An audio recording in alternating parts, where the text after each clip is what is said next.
have like all my Facebook people see me stream because I'm usually just like doing it to the people that's already on YouTube and yeah, but I've done Well, it a it's couple weird though times. because they have like their whole gaming network now on. Oh yeah. So I don't know. All right, pasting the link on your Facebook. Gaming network now on. Oh yeah. There we go. Yep. Okay, sweet. I will post that.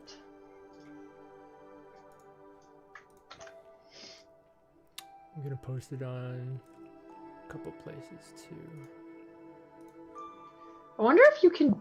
Oh, I guess you probably can't bridge. What? I was like, I wonder if we could bridge to Facebook as well, but probably not. It's okay. Don't worry about it. I could, but I turned off the Facebook thing. Oh yeah, fair. Yeah. But you could, yeah, I guess you could just post the YouTube thing. And then.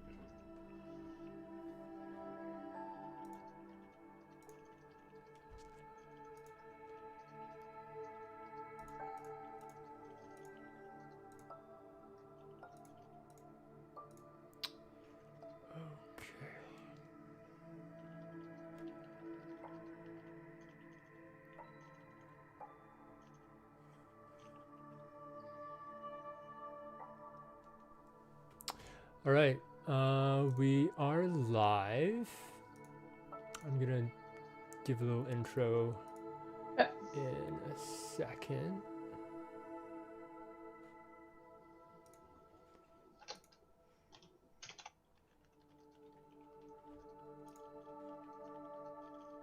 All right, Twitch is working too. I'm using Restream, so it streams off of YouTube and Twitch at the same time. Oh, that's so cool. It's convenient. I could do Facebook too, but I don't know. Anyway. It's your call, your stream, so. All right. All right. Hi guys, we are live, and today we will be playing Left Behind, and I'm joined by my friend Marina here. Do you want to introduce yourself? Marina, I'm just a super fan of Last of Us and a game developer. Right. Are you allowed to talk about where you work at all, or? Yeah, I can talk about it a little bit. Okay. I'm limited to like I can be like I work at EA. There you go. I am a content producer at EA, and that's about it. Okay. Can't really say what I'm working on or what EA is working on, except unless it's a title that's like, for example, like Squadrons was just announced, so like I could talk about that. I don't work on that project, but that was just announced, so I can talk about anything that's out in the public. Okay. And today we're going to be discussing our predictions. I wrote some stuff down and our expectations for The Last of Us Part 2, which comes out on, well, I think what it is Friday midnight, and that's why Eastern time. That's why it's 3 hours. We're 3 hours late. Yeah, we're 3 hours late. Yeah, so I think so. I think that's right. Yeah, so we're three. So for us on the Pacific Coast, it's getting released digitally on Thursday at 9 p.m. But yeah. Oh, do you see the stream? Do you have my stream, the YouTube stream on one of your monitors so you can see the game? Yeah, I've just pulled it up on my other monitor, so I'm gonna put this over here actually. Okay, and I am starting the first scene now. Wait, now. If you can see it. Oh, you will want to mute that too. Okay. Fireflies? Get down! Who the fuck are these guys?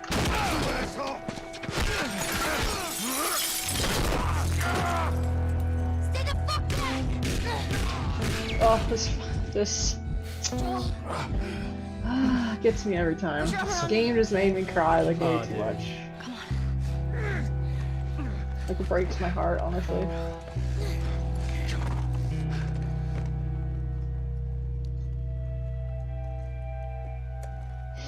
I think we're safe. I already know that they're just gonna emotionally destroy us for this next game. Shit. Joel, you're... I'm ready for it all. Yeah. traumatized Yeah. me, I welcome it. If it's from Now Naughty tell me what Dog. to do. Yeah, true. Right? I feel like that's what everybody's like. If you're like a Naughty Dog fan, you're like, traumatize me. That's Yeah, what I do it. expect. Right, so that is the first scene. Oh. Right.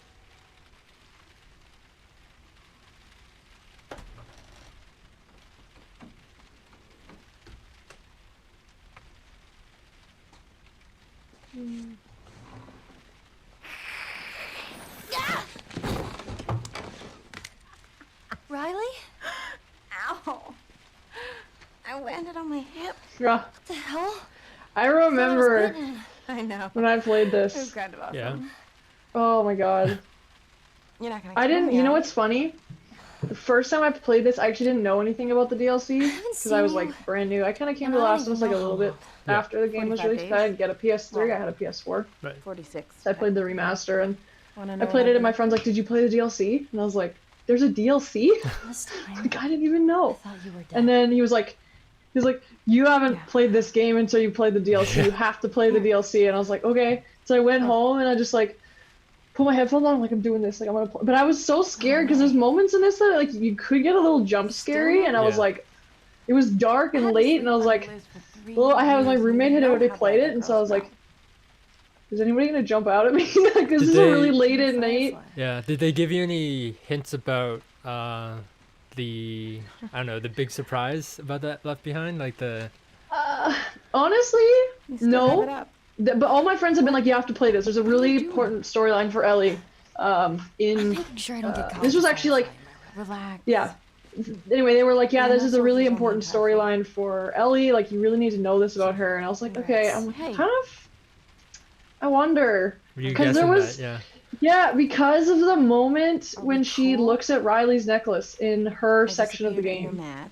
In the That was DLC I owe or you an explanation. No, in the main game when you Oh, play as right, I think Ellie. you told me that. Let's get Yeah. out of here and I'll tell Yeah, you yeah. all If you about it. pull out her necklace, she says, almost morning. I miss And I you. have military drills. And the way it's just the way know. she Are we says learning it to is kill so impactful. Put some And pants on and let's go. it really like there was like a moment I'm like, there's something more to this relationship than, but I didn't know who Riley was, right? Yeah, Like, is Riley a Yeah, but I unisex am name? yeah, I mean, I was like, I didn't know she was gay. I knew that this Riley person had more significance, and then immediately the first thing you see in the DLC is Riley is a girl, Right. and I was like, Hmm. oh, Hmm. I'm like, wait a second. Yeah.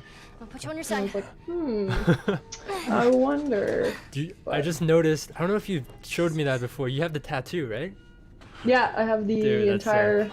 That is sick. It's kind of hard to see in the camera very well, but yeah. There we go. Yeah, that was a fun fucking 7 hours. Oh yeah. Well, I'm sure you enjoyed every. Honestly, yeah. It's like my favorite tattoo that I have. I just want more. But it's the biggest one I have. It was my first. But I think I'm really excited to see how they tie that storyline into the second game. I should buy us some time. And like, Which If they- storyline? The Riley part? no, how she gets the tattoo. Get the tattoo. Right. Yeah. Tell us.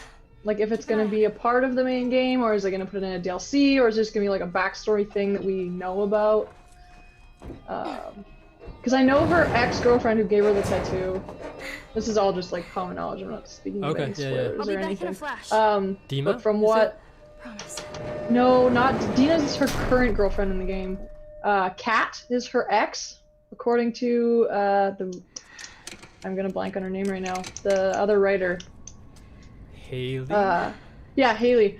She was talking about Kat and how Kat plays a really important role in the next game and in the relationship with Ellie and Dena. So, Wait, but so- Kat, Is Kat after the first game? yeah, so she's after the first I didn't game. know that. Okay. She's the essentially from what Haley has said is that Ellie meets Kat, and Kat knows about the bite, and Kat covers they acid burn her Ah, first, okay. and then they tattoo it so you can't see the bite at all. But that causes tension for Ellie in with Dena because Kat knows something Dena doesn't, because Dena doesn't know about the bite. Dena doesn't know why the tattoo exists. And so it's like this tension point for them. I wonder. So did Ellie break up with Kat, or did Kat die? No, Kat's alive because she Oh, said okay. that she is in the next game. Kat's character is actually like a character in the world. I think it's more like they just broke up. I think they were just like exes. Okay. You know, whatever. Like this is what 6 years after the fact or something like Yeah. that. So it's like it kind of makes sense that it's about that timeline for it. But yeah, crazy that that's. I'm really. I have a feeling it's gonna be a very short part of the beginning of the game. When they're But still together, you mean? No, where that whole cat part of the storyline kind of ties in. I don't think that there's Okay. going to be a lot of. I don't think it's going to be a big narrative point throughout the entire game. I think it's going to be like one of those things that they just kind of like sprinkle in at the beginning to give you a little bit of context. But I don't think it'll be like a major story point, like a major plot point throughout the story. But I could be wrong, honestly. It'd be kind of cool to see that dynamic, but I have a feeling Ellie's going to be quite alone for a lot of this game. So. Did you just swallow the pills? Yeah, because and when you leave told the me about bottle? Kat, it made me wonder if she was the one that dies and makes Ellie like go on this vengeance rampage. Yeah, I thought about it for a while, but I'm like, you know, to drive her to this level of insanity, it has to be a big character to her. It has to be somebody that she loves and that is so entrenched in the story that an ex-girlfriend I don't think is going to be enough. But I mean, I could be wrong. I'm very curious. I don't think that it's going to be Of course. Everything's pictured. as simple as it's been led to be, even with the spoilers that were released. I don't know who dies. I'm throwing that out there. Me neither. I don't know anything about the spoilers, but I have like lots of friends that have seen them, and a lot of them, from what people have said, is they seem really out of context and really confusing. It doesn't really put the story together Okay. in a concise way that's like, that's what the story is, and that's what Neil even said. He's like, you guys have seen like a 16th of what the story is, but you don't know the context, you don't know what got you here, you don't know anything. So that's why I'm kind of like, whatever, people know the spoilers, but it's not like, Everything, yeah. it's not the whole story, so. Yeah. Oh, this part with the pharmacist, I like was straight up convinced that he was like still alive and gonna jump out at me, and I don't know why, because I played the first game and there's not really any jump scares, Yeah. but I still was convinced that this dude was gonna jump out at me. Okay, wait. Do you remember what the key is? Because I'm blanking right now. Yeah, you have to get it from the pharmacist. That's what that note says. It's like, Oh, right. Okay. we gave it to the pharmacist or whatever. We locked him in that room next door. Wait, is the pharmacist? He's in the room over. Okay. You gotta go outside. Yeah, because I was wondering if they didn't break up. Kat just died, and that's why Ellie found another partner. 35, right? But Mm. if they broke up. Yeah, no, from my understanding, she's still in the game. Okay. That worked. I'm not, I got nothing to 100%. That'll be interesting to see. Yeah, the dynamic between Kat and Dena then. Yeah. And between Dena and Jesse. Yeah, the Asian guy. Yeah, because You're gonna jump out at me. Jesse's their best, like it's like this throuple of Jesse, Dena, and Ellie, and they're all best friends. And Right. now Dena has just switched partners in that friendship. Right. Yeah. Oh, yeah. When during the first trailer, when I saw Ellie kiss God. Dena at the Dena? end, I was like, Oh, man. "What? Like, we're friends with Jesse. What are you doing? You know he likes her." And yeah. it's Well, like- no, I think that they're off that trailer. I'm pretty sure that they just broke up. Like, I think that they were a Oh, thing for right, a right. while. Right, but Ellie was like, "I bet you guys like." God. I think damn she it. said something like, I'll bet you something that you guys are gonna end up together within a couple days or something." Do you remember that? Yeah, Let's do it. yeah. And then There's she- a lot of like really subtle things. I always thought I should make a video on it, about the subtleties that Naughty Dog put into the trailer that I think a lot of people missed. Especially with the way that Ellie, a lot of that slight nuanced character moments that Ellie has when she's talking to Jesse about Dena. I think a lot of people missed some of the ways, like some of the context that things were said. Like I've watched that trailer probably like 300 times. Oh, Like yeah. I've seen it so many times. But just the way she talks about stuff and like the facial animations, like that's the facial animations in this game at another level. But just the tiny little parts of like the way, like even when she says to Jesse, you'll be back together in 2 days or whatever it is. Yeah. The pain that she has in her expression about how much that hurts her to know that Dena won't be with her in that moment that she believes. And she's like, it's not fair because you don't treat her the way like she deserves to be treated, right? She's got this sort of mentality of like, I could do so much better, but like she's not into me. Which I think is why that moment when Dena finally says like, "Oh, Ellie," and kisses her, and Ellie's so shocked because she's just like, "Wait, like, I don't understand. Like, you are with Jesse. I thought you liked Jesse. Like, I never thought I stood a chance." So there's all these tiny little things that happen in this like. We gotta watch that Not again. even. Oh my god, I could like talk about it for hours. I've literally like studied it, but it's all like things that I've talked to friends of mine that are gay, and I've talked like I have my own experiences, but like that was a lot of those emotions that she feels. I think the reason that they're lost on so many people is it's a very unique experience when you are attracted to somebody that it's not so much as like, oh, I'm attracted to this guy.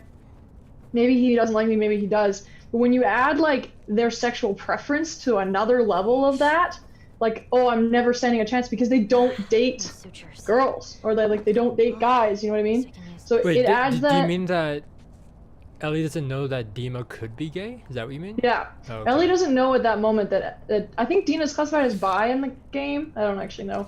They didn't really talk about it too much, but I think that Ellie doesn't know that. As far as Ellie knows, Dena's straight. So that crush that she has for her best friend, because Dena is her best friend in the game, that crush she has, it's like crushing on a person you can never be with. So that whole realization, that whole experience she goes through where she's talking about Dena with Jesse and then kisses Dena, like that's such a huge moment for her because that's all reality she never expected could happen. So, did you pick up that Ellie doesn't know that Dena is, I guess, bi, just from like their facial expressions and stuff, or is there something else that makes you think that? I think it was a couple things. So the facial expressions was like a big one. I mean, you instantly can tell Ellie likes Dena because of the way she watches her as she moves around, which is like the first part. The second part is when she's talking to Jesse about Dena and just the Jealousy? Pardon? Jealousy? Yeah, the jealousy she has, and that sort of like, this isn't fair that I can never have this chance with her, but you get it. And like, Here we go. I need to, like, again, I'm speculating here because I don't quite understand the relationship between Dena and Jesse at that moment in the story. And it could be an animosity towards him, like it's not fair, or it could be like this, I really feel like, or like I have strong feelings for her and I don't feel like you're the best person for her. So that context is a little bit cloudy. But that being said, I think that her attraction to Dena and not knowing that that's reciprocated is what drives that whole conversation with Jesse to be very like irritated. And I also think there's a background to that, which is like when he brings up Joel and like him being annoyed with, or her being annoyed with Joel, that also is like a background of that conversation. So there's a lot of like those little nuances that I've like, Sorry, kind of can picked you up. repeat that? Ellie being annoyed with Joel? So Yeah, because remember when Jesse goes, He's your old man, something yeah, your old man, being harsh or something? yeah, is very like protective of you. Right. And because Joel had been like, you don't take her here, you don't take her here, you don't let her go here, you don't blah blah blah. He's like, your old man's very protective of you. And she's just, you can just tell by that she was like, she makes a face and it's very like teenager angst, but it's also like, I'm so fed up with him. Like, I'm an adult. He should not treat me like a child. Which you get that a little bit when Ellie's like this age because she's just like this spicy, sassy little kid. Yeah. But like when you see it as an adult, it comes off as like that teenager angst, like I'm annoyed with you.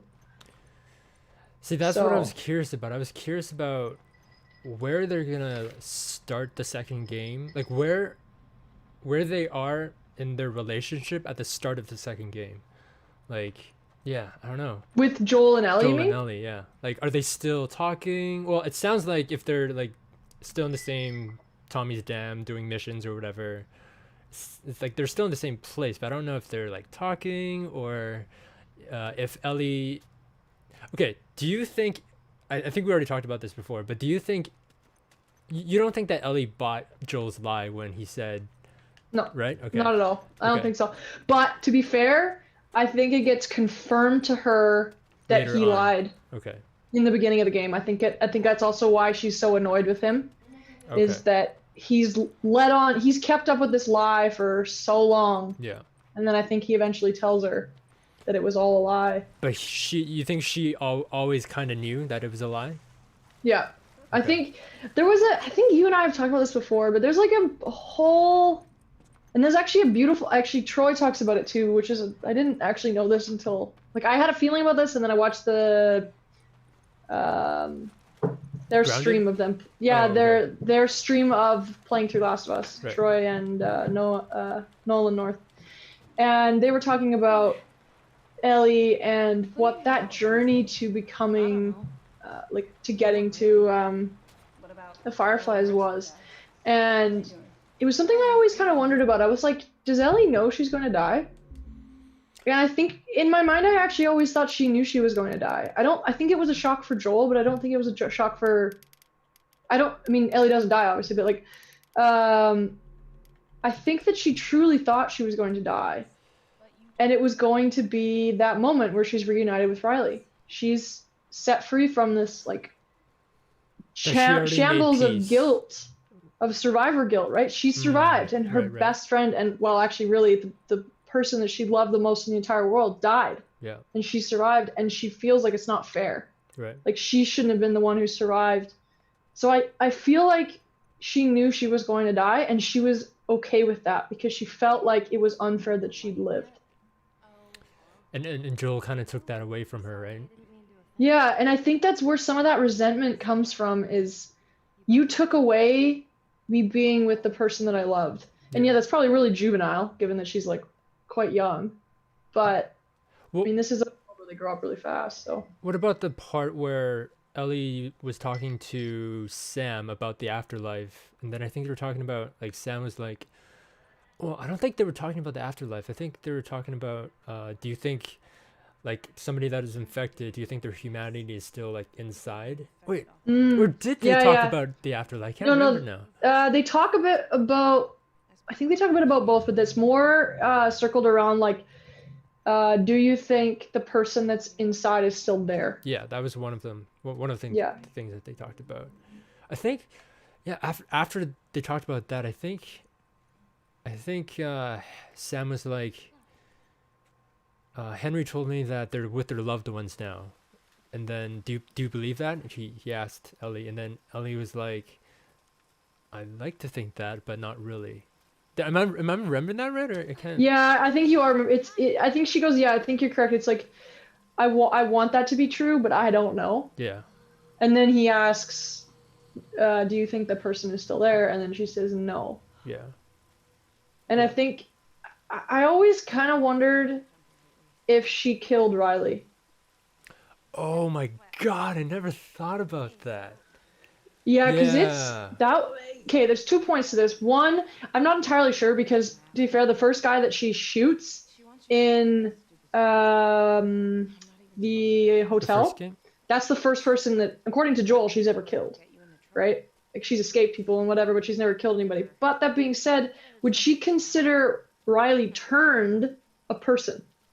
Because she's killed clickers before, I'm assuming, or like runners or whatever. So there's that, and I'm like, what is the humanity, like, what is the, like, if, imagine being in that situation, would you let your, like, the person that you love the most in the world, would you let them exist as this clicker eventually, or would you just end it for them?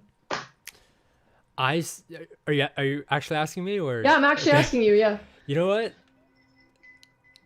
Judge me all you want, but I imagine myself just letting that clicker, like, eat me. I imagine being like, all right. I mean, that's fair. That's fair.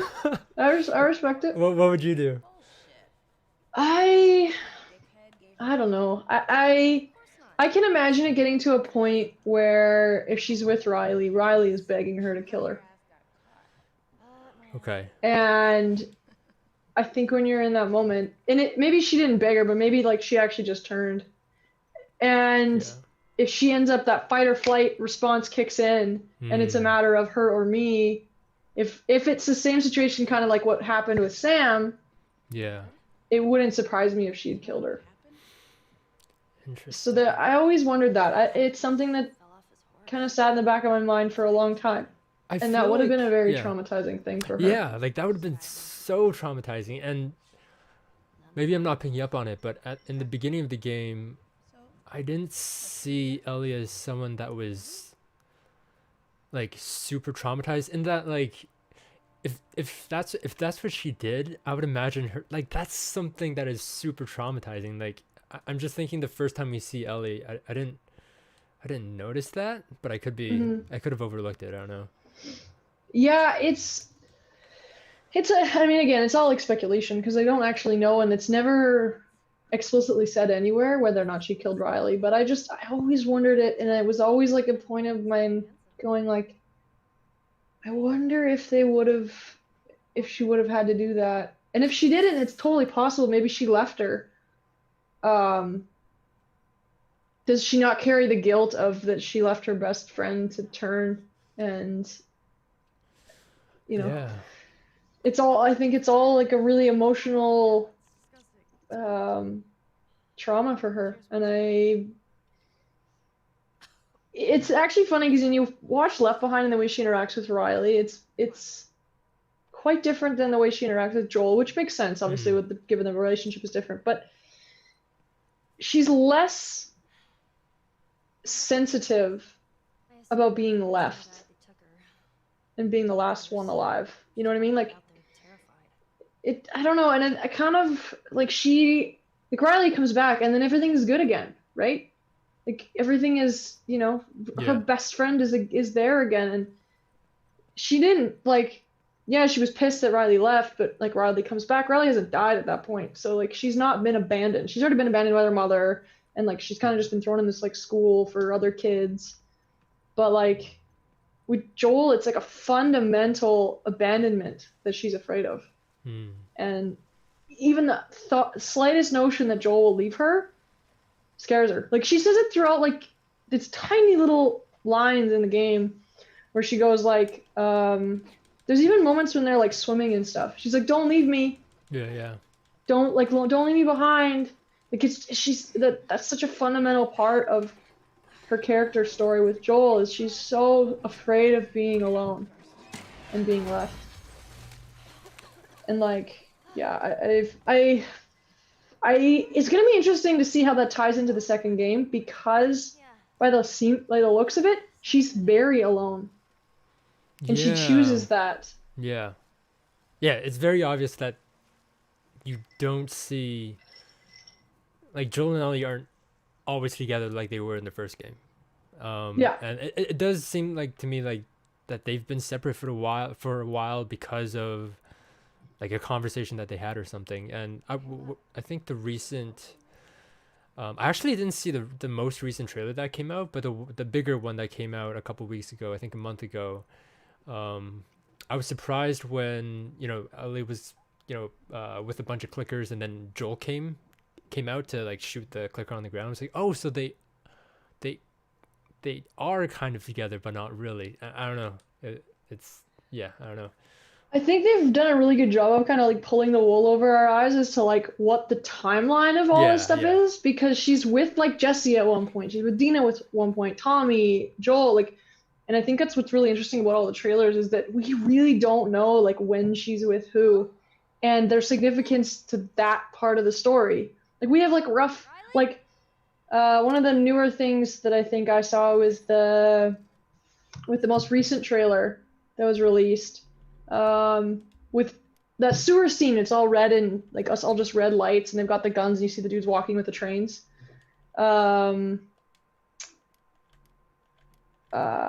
There's a scene. It's the first time that they've taken that trailer or that section of the story has been shown in quite a few trailers, but it's the first time it pulls back and you see it's Dena and Ellie. and that's in Seattle. So it's the first time we realize Dena's in Seattle with Ellie. So that is interesting because we also know that Joel is in Seattle and Tommy is in Seattle at some point in each of the stories. So I'm curious how that all ties together. I wonder, yeah. So, okay, so I wrote down like kind of like, I don't know, a line of questioning. So we both don't think that Ellie bought into the lie when Joel says, I swear. Let me see what I wrote down. So, okay. Possibly number one, it doesn't bother her. And when they talk about it, Ellie goes like, you think I didn't know that you were lying? Or she doesn't believe it, but eventually they talk about it. Ellie calls him out on it. They fight about it, which I can see because they fight about, like, they fight all the time, a lot, right? Yeah. Yeah. But eventually she understands and kind of moves on. Or she's actually, whether or not she did or didn't know, if she didn't think that that was a lie and she bought into it, eventually she's going to find out. And the other possibility is that she's surprised and she's actually pissed and she wants to do something about it, like go off on her own and maybe find a firefly or a doctor to possibly find a vaccine. So I'm wondering when you said Dena and Ellie are on their own in Seattle, not that I know, not that there are any like firefly like hideouts in Seattle that I know of, but do you think those two might be going off to find a doctor or the fireflies to maybe possibly do the cure or See, that's what I'm curious about. Is I don't actually know the level of that the fireflies play a role in this game. That's the other thing because we don't see any firefly in the There's trailers. nothing. Yeah. There's no conversations about fireflies at all in any of the trailers. It's all about the new groups, right? The religious group, Sephites, and the Seattle group. So it's Sephites. I cannot say their name properly. We don't know what. Woman, so that's why I'm kind of like, I don't know. I feel like it's more likely the second one. I think that she knows Joel. She confronts Joel and said, "When are you gonna stop fucking lying to me?" Yeah. I see that. And because I think it probably hits a point where, actually, you know what? It could be that scene with Jesse where Jesse's like, "Oh, he's being overprotective of you." It could be that she confronts him after that and said, "I'm not a child. Stop treating me like that." And by the way, I know you lied to me. I know you lied to me. And that could be it could be that irritate, like she keeps giving him she's kept giving him the opportunity to tell the truth and he hasn't. And he hasn't. And she's hit a boiling point where she's like, you've lied to me for whatever, 6 years. Yeah. And you haven't told me the truth. And now you're going to pretend to be this father figure when you won't even tell me the truth about what really happened with the fireflies. And so I could see that being a boiling point especially because like, because Dena and Ellie go off on their, like, it's supposed to be, I think, one of the first, like, missions you go on is with Dena and Ellie, and you go on, like, the horses and stuff, which is in the trailer. Sorry. Got a hair in my mouth. But yeah, so they go off on a journey, and, like, a week, I mean, I don't know how much of this you knew. This was already, like, all released by Naughty Dog. It's not a spoiler thing. But, they go and they get high, and I don't know how much of that you knew. I saw that trailer. Yeah. So they go. Oh yeah, because it's in the beginning of the first trailer. That's right. I forgot about that. They go and they get high, and that's when they have their whole conversation about what's going on. But I feel like that was an escape. She wanted to get away. She was like, it's probably that her and Joel had a huge fight, and she signed up to go on this mission with Jesse, and then Dena decides to tag along because that's what Jesse says. Look who decided to tag along. The two of them decide to go off and do their own thing. There's a lot of really funny Easter eggs. I don't know how this was, again, it's all like part of they did it was part of the playthrough parts that they released, which is, I guess, that there's like porn hidden in the bunker that they go get high in. Okay. And it's like, one of them is Dong of the Wolf. So it's supposed to be like a play on the poster. All of the, on the poster. And then it's Smash Brandy's Cooch, which is the other one, as opposed to like Smash Bandicoot. Yeah. Crash Bandicoot. So Crash Bandicoot.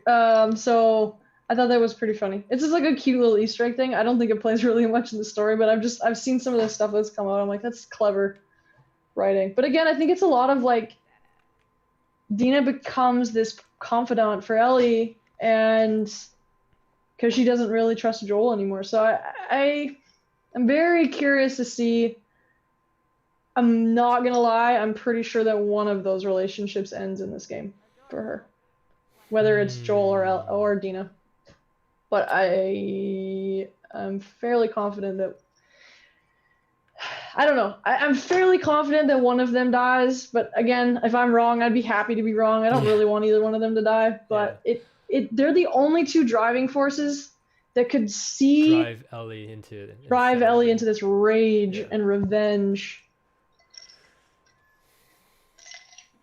But I don't really want that to happen. Like, I'm gonna be there's a picture going around, which is again an official one, which is Ellie. That scene where she screams no. Yeah. It's actually a screenshot of her face screaming no. And so I'm like, wait, screenshot of Ellie's face screaming no? Yeah. But we see that in the trailer. We don't see her scream. We see her struggling. It cuts to black. And you hear her scream, and then it cuts to and then it cuts to her and Tommy. But there's a screenshot that I guess was released by Naughty Dog, which is her like face, and it is terrifying. I'll be honest. I was seeing the photo, and I'm like, oh, it's like unsettling. But yeah, I think that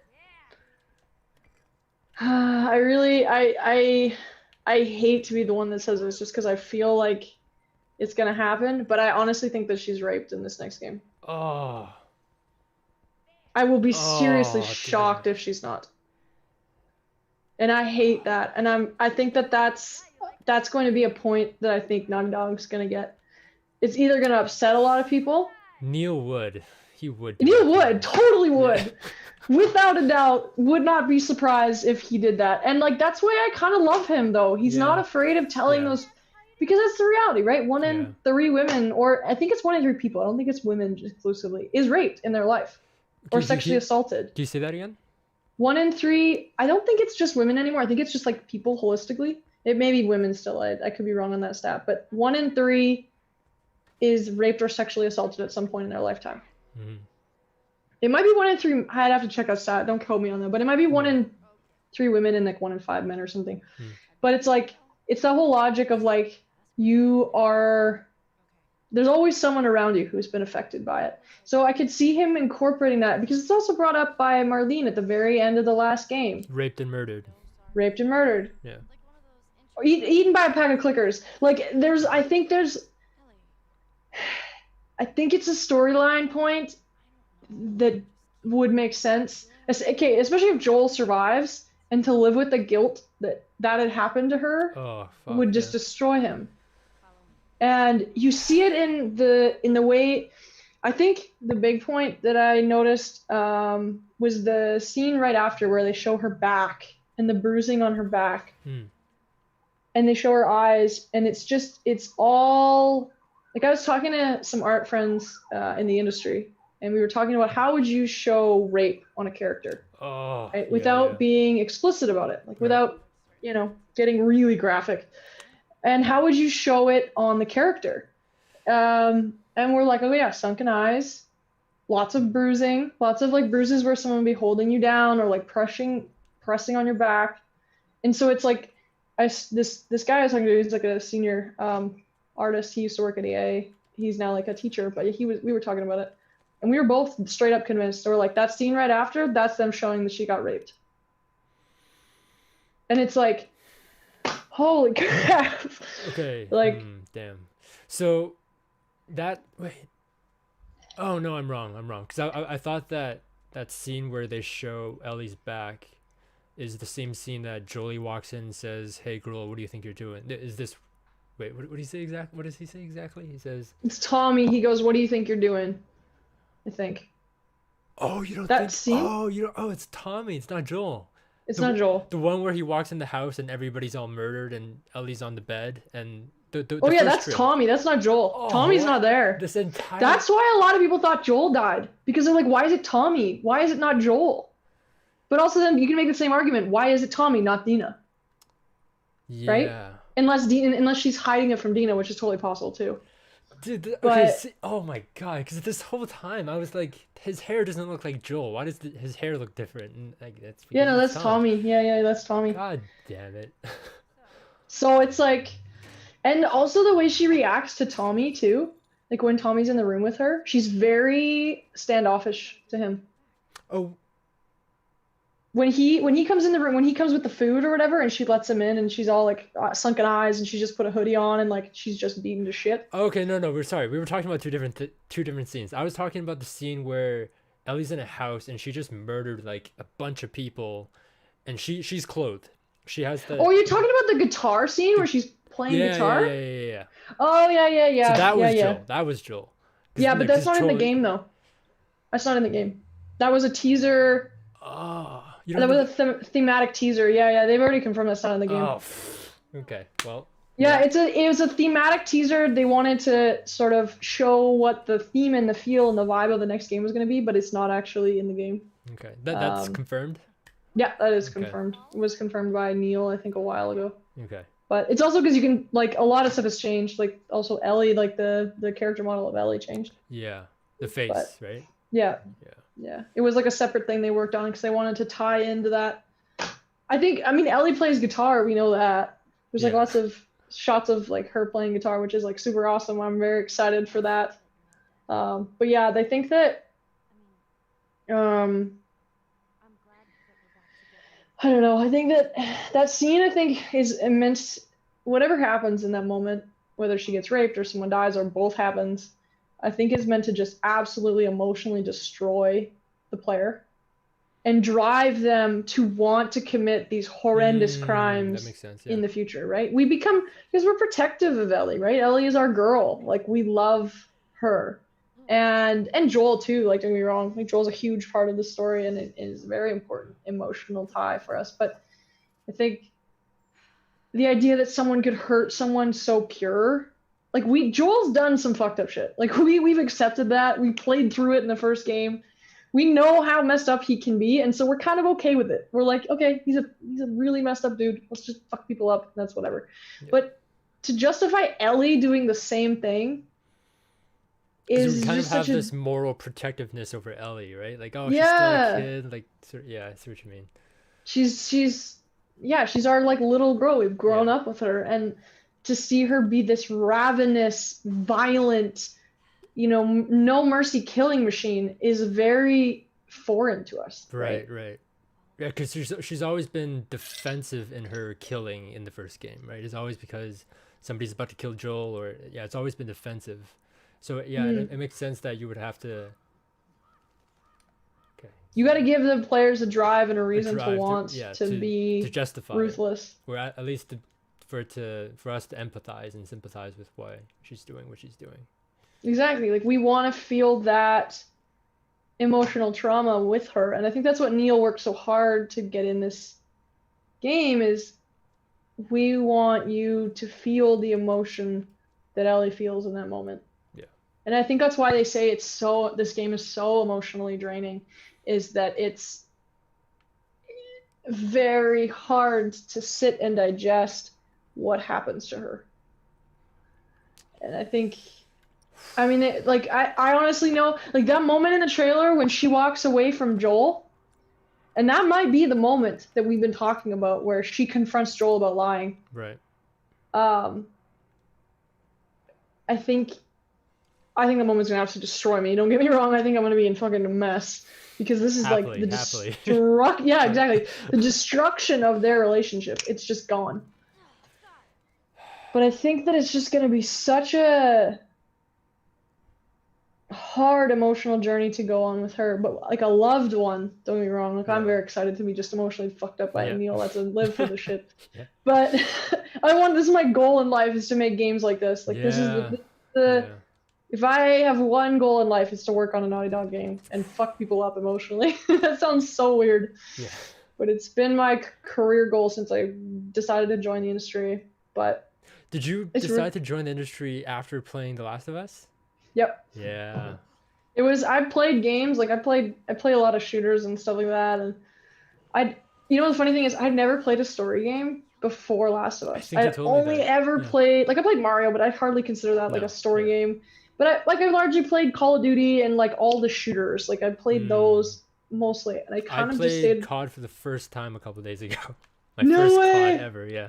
But sorry, go ahead. Crazy. No, I love it. I still play it to this day. Like it's a fun thing to do, is social with friends. Yeah, so I played COD for years, and then my friend of mine goes, "You've got to play this game." This was like, I think the PlayStation had been out for a year, maybe not quite a year, The but PS4? Yeah. I think you told PS4. me you played it in 2017.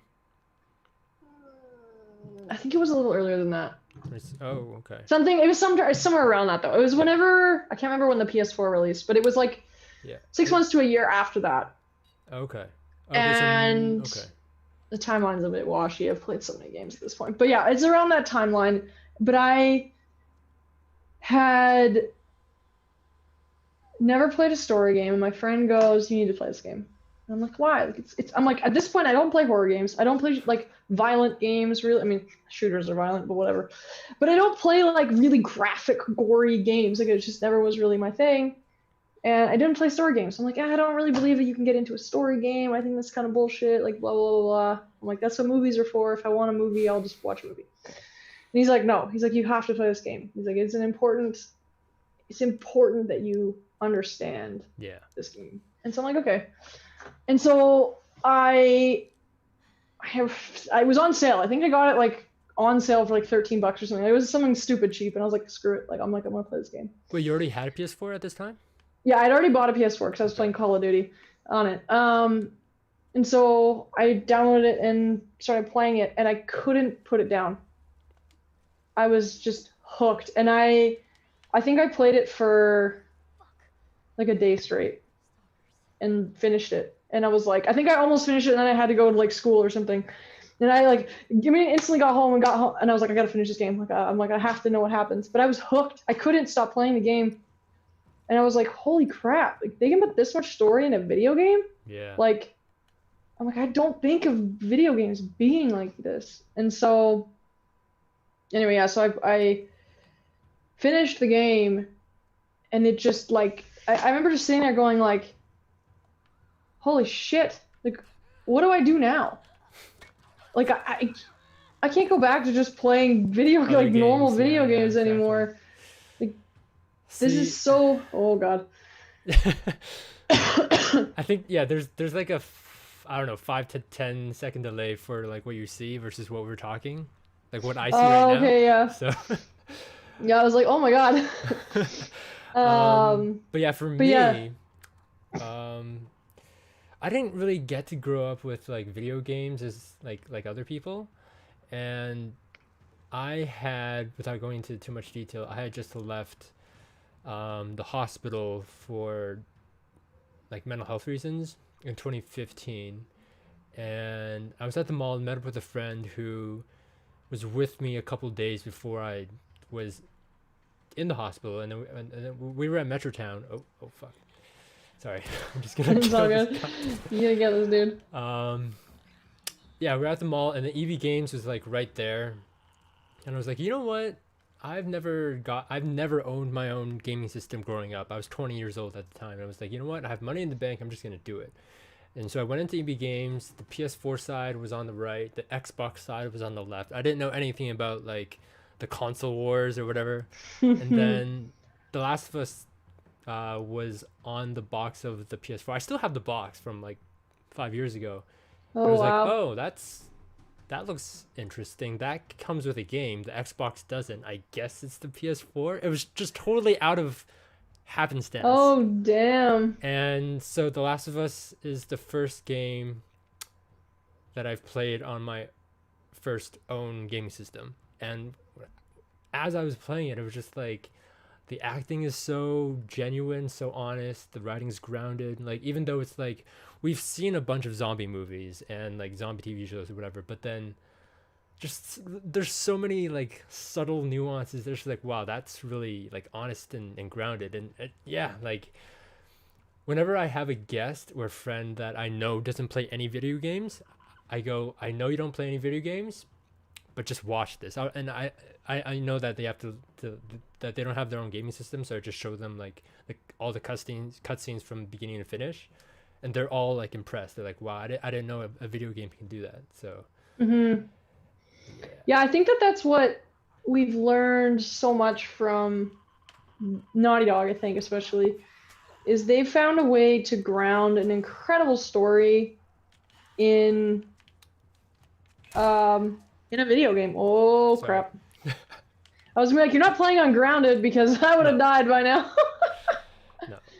Oh, Just to man. get through it, I'm playing on normal. Maybe I should have selected easy, but Yeah, I played on Grounded. I finished my first Grounded run ever. nice. Because I usually just play on like normal or like hard. But I was like, screw it. I can't go into the next game without playing Grounded. So I played Grounded, and I think it took me like 3 weeks to get through the whole game. It was so... I got stuck on one part for like 3 weeks. Yeah. I think I died like 400 times. And I was like, I almost hit to the point where I was like, I'm gonna have to reduce the difficulty. I can't get through this. But then like people that there's so many people that have like mastered Grounded, and they've found all the little like cheats. Like there's like little things where there's like the unlimited shiv cheat. And like all these other little things. Yeah, there's like a shiv cheat, and there's a couple things.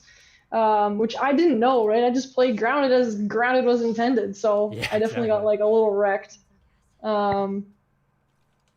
But Unlimited shiv. yeah, yeah, it was interesting. I finished it. I didn't know that you could actually get through the whole end of the game without killing anyone, which was interesting. Oh wow. The whole hospital section, you don't have to kill anyone. Oh, that wait, the last one, right? That I know. That I knew.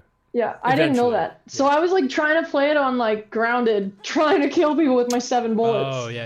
And like stealth kill, but they're so good at that. Like the soldiers are so smart that it's really hard. Yeah. So I had a friend of mine who could put it on Grounded, and I was like, walk me through how to do this, please. I'm so stuck.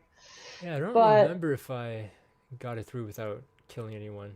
After I finished the game, I was like, oh, well, I'm not done with this game, so I'm gonna play like the other difficulty levels. And then I finished my Grounded, and I was like, well, I'm still not done with this game, so I just kept on playing it on Grounded, and yeah.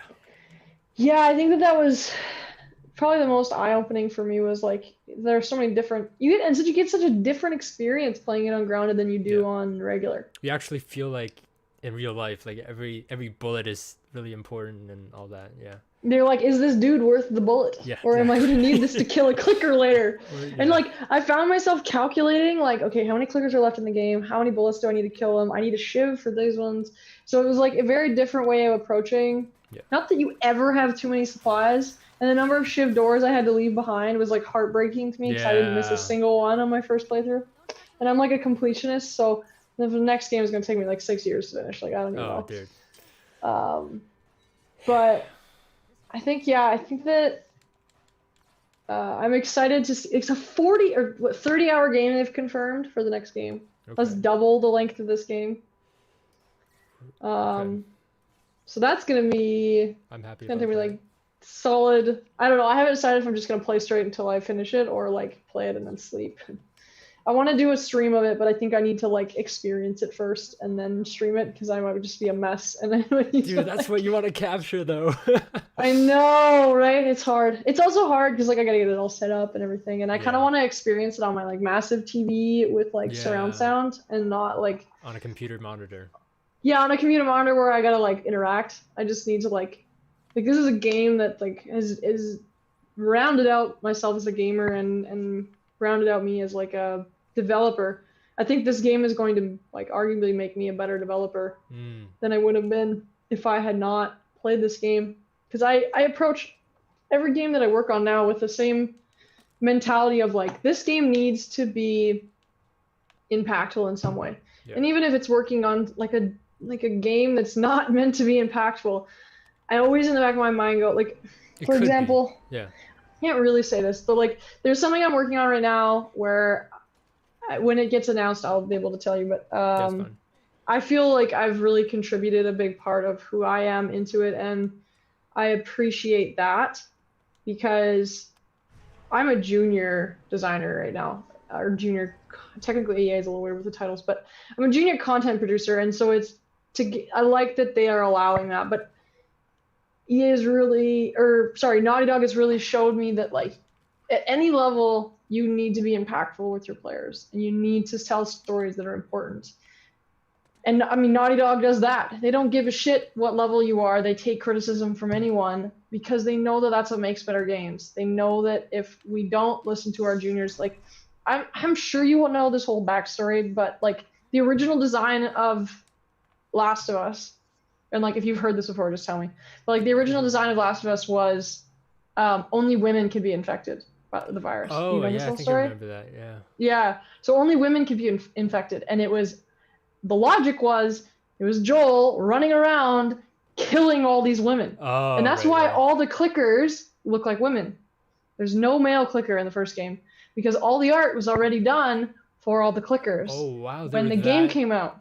They were already that ahead of the... Yeah. So they And changed it. It was a junior that said, wait a second, we can't make a game about a dude running around and killing women. Yeah.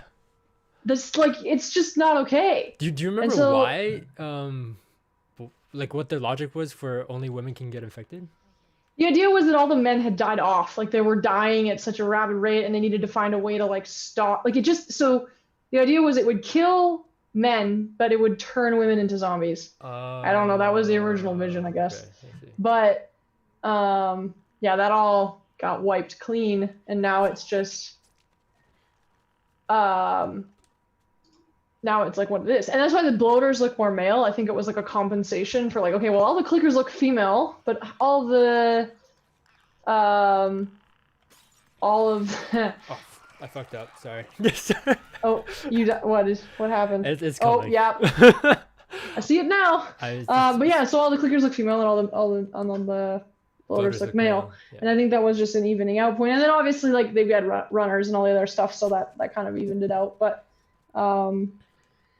I was going somewhere with the story, and it was a junior that suggested. Yeah, it was a junior that said, you know, we can't do this, and I respect the hell out of Naughty Dog for going, oh shit, like it doesn't matter the rank of this person in the company, they're right, and we're not gonna not listen to them because they're a junior, and so like I think that's important, and I respect the hell out of Naughty Dog for that because, I mean, to be honest, I don't think Last of Us would have been nearly as successful if they'd done that, if they'd gone with the original storyline. I think that they adapted and they made a better game.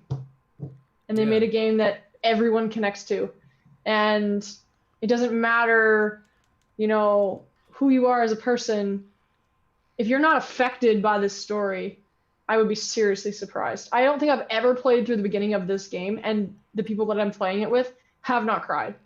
Like, I showed it to my parents who don't play video games ever. Both of them were crying. Nice. So I'm like, I don't know, like, sorry, but like, nice. Whenever I hear somebody cry because of The Last of Us, I'm like, good. Right? You're like, that is what is meant to happen. Yeah. Like, and yeah, like I've read a lot of interesting stories of people that have played this game, and like I think even Troy talks about it in the stream where he talks about like the giraffe guy. Wait, what? Do you remember that? Do you remember that whole thing when they talk about your giraffe moment? Oh yeah, vaguely. Your giraffe moment. It's like, because Naughty Dog's, the positivity in Last of Us is giraffes. Like they show it throughout the whole game. There's like little giraffe Easter eggs, like little kids in the corner with a giraffe, or like there's like a stuffed animal, or like it's painted on a wall, or you actually see one at one point. But yeah, there was. He talks about like that father that. And like definitely recommend if anybody's watching and hasn't seen this, go watch that stream at some point. But he talks about this father, this like really brilliant dude that came and like watched the game or tried to play the game with his daughters, and he played the first scene and put it down. He said, I can't do this. I can't play this game. He was like, it's too, as a father, watching like another man's father die in his arms, like, can't do it. He's with us like 3 daughters or something. He had like 3 daughters. He put the game down, he put the console away, didn't touch his console for 3 months. Didn't play a game, didn't touch it, it just built dust. Then he said he had a moment where he was like, I can't let this game defeat me. Go It's like unfinished, I need to finish this game. I need to know what happens. And he goes back and he plays the game and he talks about the giraffe moment and realizing like the impact that Ellie has on Joel, and sometimes in the darkest of moments, I mean, it's classic from Naughty Dog. In the dark, always look for the light. For the light, yeah. And so I feel like they're one of the first studios in my mind. Santa Monica did it a bit with God of War as well with their most recent one. Do what? Sorry. Impact the player in a broader sense than just violence and telling a zombie story or whatever it is. But they bring the player into such a deep relationship between. I mean, early in the game, you're instantly attacked because you play as the daughter in the beginning. You don't play as Joel. I don't think it would have been as impactful if you played with as Joel. But because you play as the little girl, you instantly connect with her. Right. Because she's you. So when you die and you switch to Joel, it's so impactful because you're like, oh my god, like nothing is safe in this story and nothing is safe in this world. They can kill a little girl in the first 15 minutes of the game. Oh, you're right. still in the damn tutorial. Yeah, right. You're talking about Sarah, not Ellie. I was not looking Ellie, at you, and then I died. Yeah, no, it's fair. No, my bad. But yeah, like you, and I think that is what Naughty Dog does so well. They know how to really pull on those emotional heartstrings for players, and I think that's like beautiful because I don't think a lot of games have ever really done that. Yeah. You see that like there's a few moments in God of War that's similar like that. Like they do that. Yeah, I don't think they've done it quite to the level that Naughty Dog has done it, but not like Naughty Dog's less focused on the combat, more focused on the story. The story, yeah.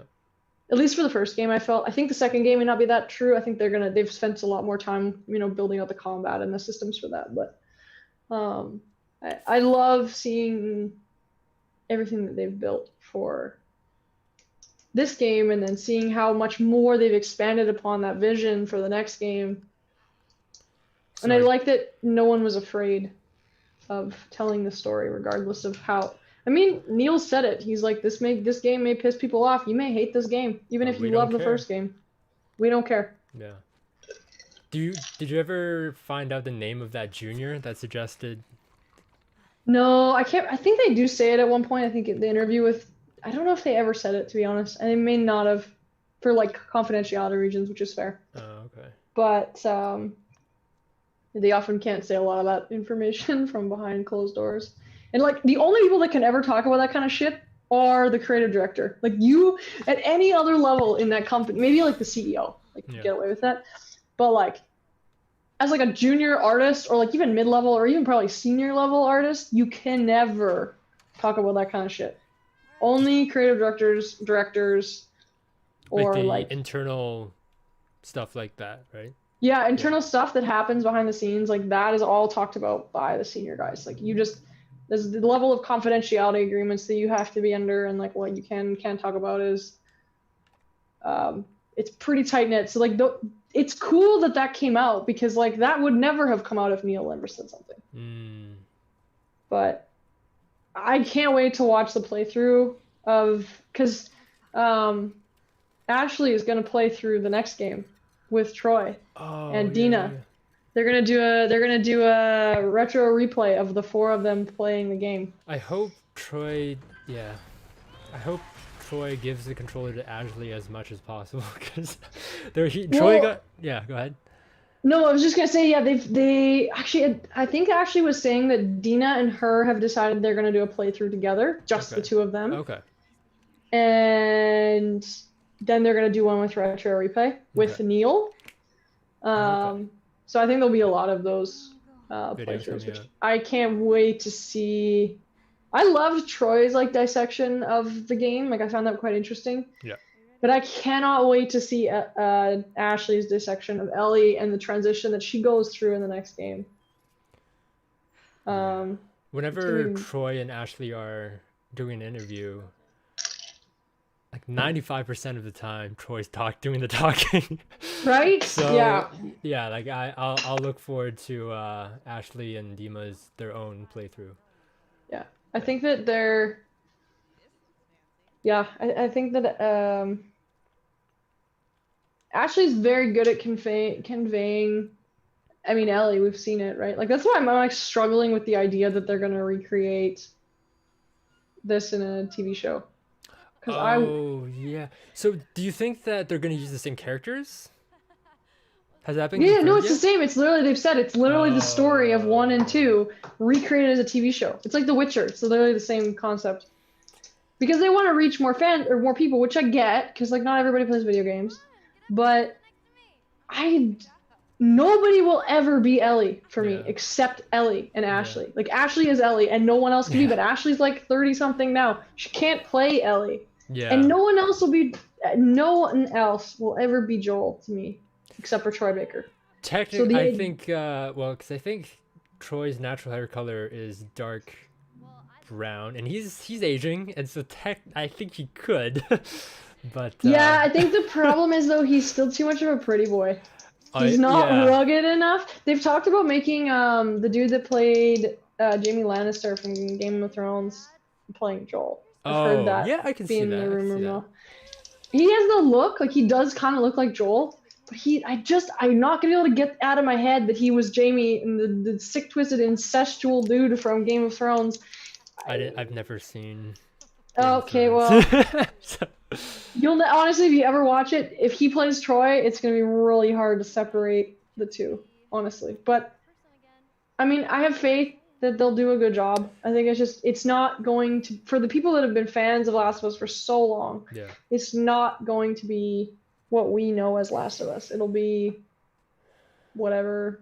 Yeah. I mean, we'll all give it a shot, but yeah, I know what you mean. It's interesting, But- yeah. Yeah, it's just, I think because these characters are so developed in the game, like I actually think kind of Witcher worked because I haven't finished Witcher, but I've played a lot of Witcher. But Gerald is so, like, in my mind, I find him very one-dimensional, and I'm probably gonna get hate for that, but whatever. But I don't find him a deep character. You're not that emotionally attached to the dude. I'm more emotionally attached to his horse. But like, I've never played Witcher, so I don't know. yeah, I mean, I honestly haven't played a ton of it. I find the controls kind of clunky, but Ellie is, they worked so hard to make Ellie a very full character with a lot of character arc that anybody else jumping into that role is just going to be weird unless they can somehow capture like what Ashley created Ellie to be. It'll be interesting to see. Yeah, you know what I'm doing. Yeah. Oh God, like I guess for the longest time. Yeah, I guess I never really looked into it, but I guess I always thought that they would do a different story in the same world because I would have appreciated that. I would have watched that, right? Right, Just like see another even piece. like a prequel to like early Epidemic. I mean, they could still, right? But as far as what I have heard is that season 1 is literally going to be. I don't actually know how maybe it's 2 seasons. Season 1 is like part 1 and season 2 is part 2. But really, they're gonna do the entire game in one season? Yeah, I could be wrong. I can't remember exactly what they said, but yeah, they're gonna essentially do the 2 games back to back. They have confirmed though, not confirmed. They have essentially hinted that there's now a part 3 to this that's gonna be made. Wait, Neil kind of subtly said it. Neil kind of subtly said that there was going to be a part 3. Game, right? Yeah, game. Don't get my hopes up. I honestly though it fits in line with Naughty Dog, right? Like Uncharted had 4 games essentially, like 4 core games, and they had a couple other ones, but like Last of Us doesn't feel finished off to me. I haven't played the second game, but it just doesn't feel like enough to a franchise that's huge. Yeah, I can take a whole. Yeah, I can take a lot of games with this world. Like, see, you'll notice how, like I just said, I played my first COD game a couple days ago. I've never played Witcher. I've never played God of War. Like, I don't play that many games.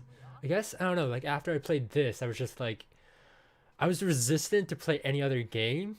It's not for any logical reason. It's just, I don't know, I was so attached to this. I was just like, nope, I'm satisfied. Like, this is my game. When I think of video games, this is it. I don't want to I don't want to be disappointed, I guess, when I'm going on and playing another game. And so, yeah, like I'm ready to play 4 more games of The Last of Us. Like, bring it on. Yeah, I agree. Last of Us could carry on for a long time. Though, that is one thing I was talking to a friend of mine about. Joel is in his what, early 60s? I think so, yeah. 60s, mid 60s, yeah. Yeah, so like Jolie Boy ain't gonna live that much longer in this world. So if they do another game, that's gonna be all Ellie. Like it might be maybe it's this game, maybe it's the next game, who knows? But like it might be the transition point to what was I gonna say? The transition point to it just being Ellie for the next game. Right? Like they have to find a way to deal with Joel. Joel can't just not be in the game. Like in my mind, he has to die if they want to continue the story without him. But it also feels weird to continue the story without him. So I'm conflicted.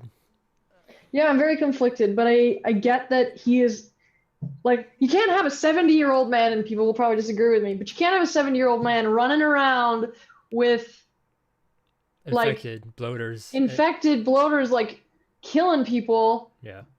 It's not realistic. Like, I mean, and it's video games, whatever. Video games are not realistic, but it's just like there's a level of realism that Naughty Dog tries to hit for, yeah.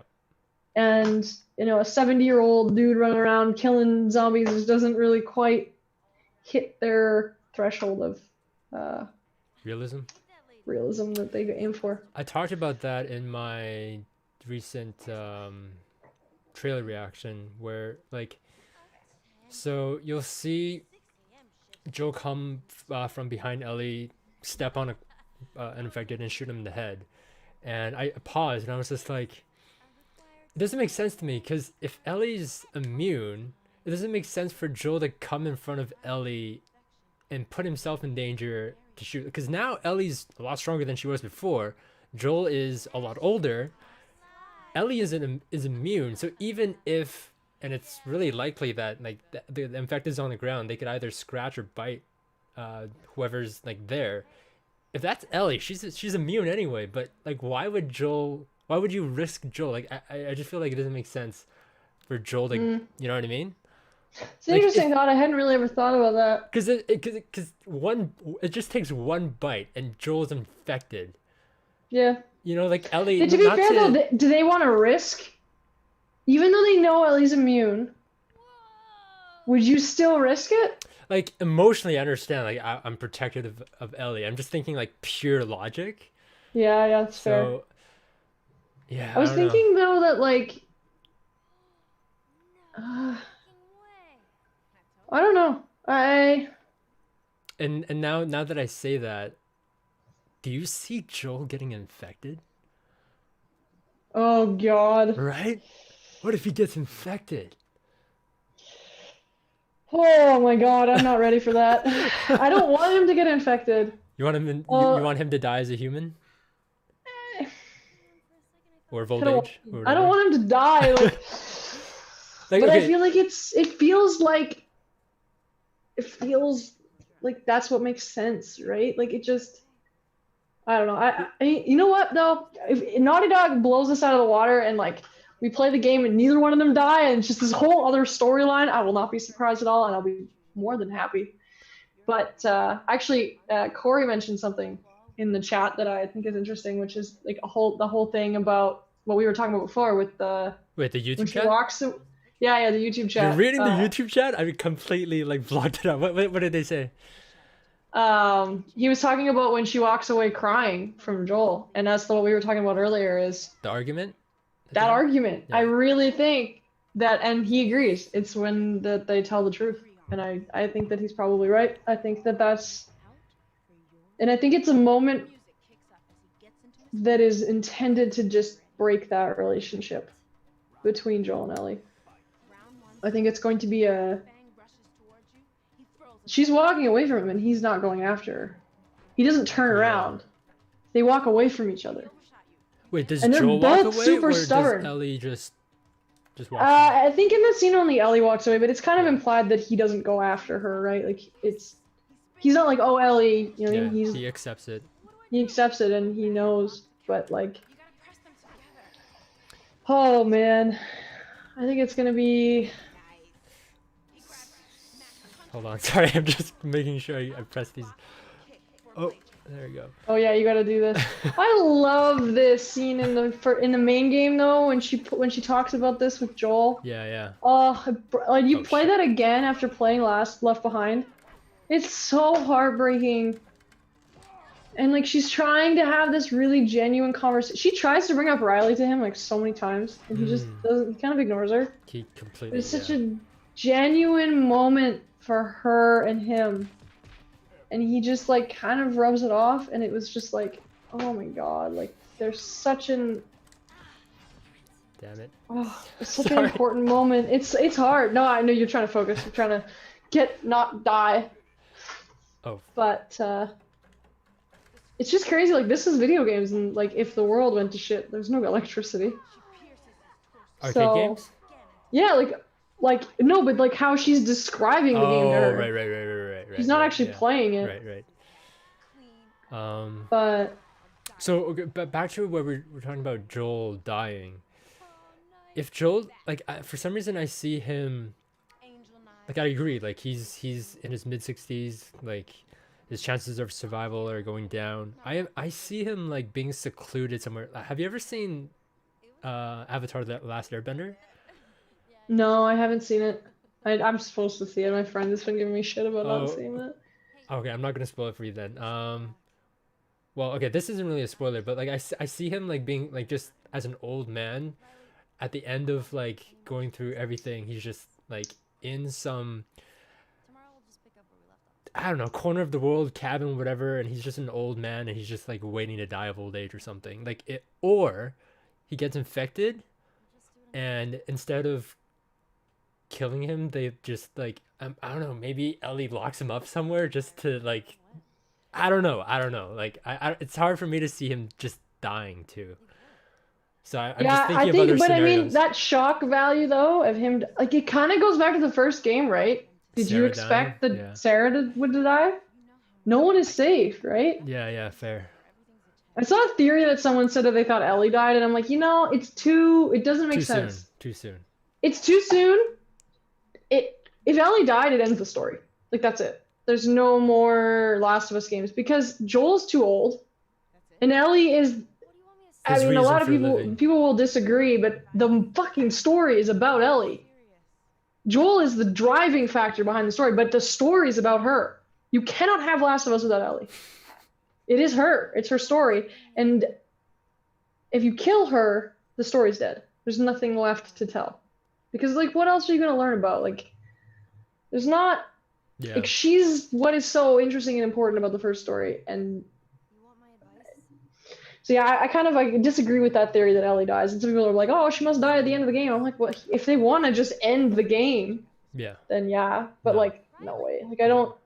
I see Ellie growing up to be in her 30s, 40s, maybe. Imagine Ellie in her 50s. Yo, right? I would imagine Ellie in her 30s though. Imagine her like Tess's age. Oh, dude, they would kind of look alike because they have the ponytail. Yeah, I feel like it would be interesting. But, like, I think that, like, Ellie could be... I want to see Ellie in her 50s now. Yeah, right? I'm like, give me that. I like all the flashbacks that they tied into the trailer, and I kind of hope those are... Like, we were talking about... I've been talking to some people, like, if they think that those, like, flashback moments are going to be in the game. Which and if flashback they're gonna be... moments specifically? Like, when you see, like... when you see her playing guitar, or Joel playing guitar with her, but she's not like her age. She's probably like 15. You know that scene in the trailer? Yeah. And then like the scene even when they're like walking into Boston, like she's behind him. It's actually from the first game. It's never shown in the first game, but that scene is from the first game. I see what you mean. Yeah. And there's like all of. I just feel like there's going to have a lot of interesting flashbacks for Ellie or something. I'm not sure how they're going to tie those in. I'm very excited to see that. It's also cool to see Ellie from the original, all high res and 4K. Yeah. I kind of um, I think it's like unimportant, but I'd like to know why Bill owes Joel that favor. I don't think it's that important. Like, and some might argue that, oh, it's like part of the mistake that you'll never know. But if there's mm, like a little like note that you pick up or something, some little thing that like lets you know that, I think that'd be cool. Do you think we'll see Bill in the second game at all? no, I don't think we're gonna see many characters from. I think they've really just freshened up the cast. I don't think there's a lot of original cast members from Mm. the first game, which is interesting because the first game was there's so many important characters, but it felt like I don't know, actually it'd be kind of cool to see Bill again. I don't think it's gonna happen because it technically Bill lives where again? He's in Boston, isn't he? No, I don't know, not maybe that. It was I really can't remember. close to like outside of Boston Yeah, because they leave Boston and then they go through the woods and then Bill's traps are in like the woods or whatever. Or some yeah, kind of yeah. city. But he like Jackson is Tommy's Dam. yeah, that's so far away. Yeah. Like, and it looks like we're going Oh, to right, new right, cities, right. right? Like, we're going to Seattle, and it's like we're very separated from Right. those people. That's why I kind of doubt we'll see him again. But I think that Ellie is gonna be a lot of new people and a lot of interesting people. I'm very excited to see all the story about the mystery woman, and that's gonna be cool. I'm excited for that part of the story. The Which mystery part, sorry? woman. The whole context of the mystery woman, who she is, what her ties to the story, like, are you gonna get to play with her, like that whole storyline. Wait, sorry. Play as who? I sorry, I missed it. The mystery woman. Oh, Anna? We don't know it's Anna. It hasn't been confirmed. Oh. We don't know. The girl in the white tank top, right?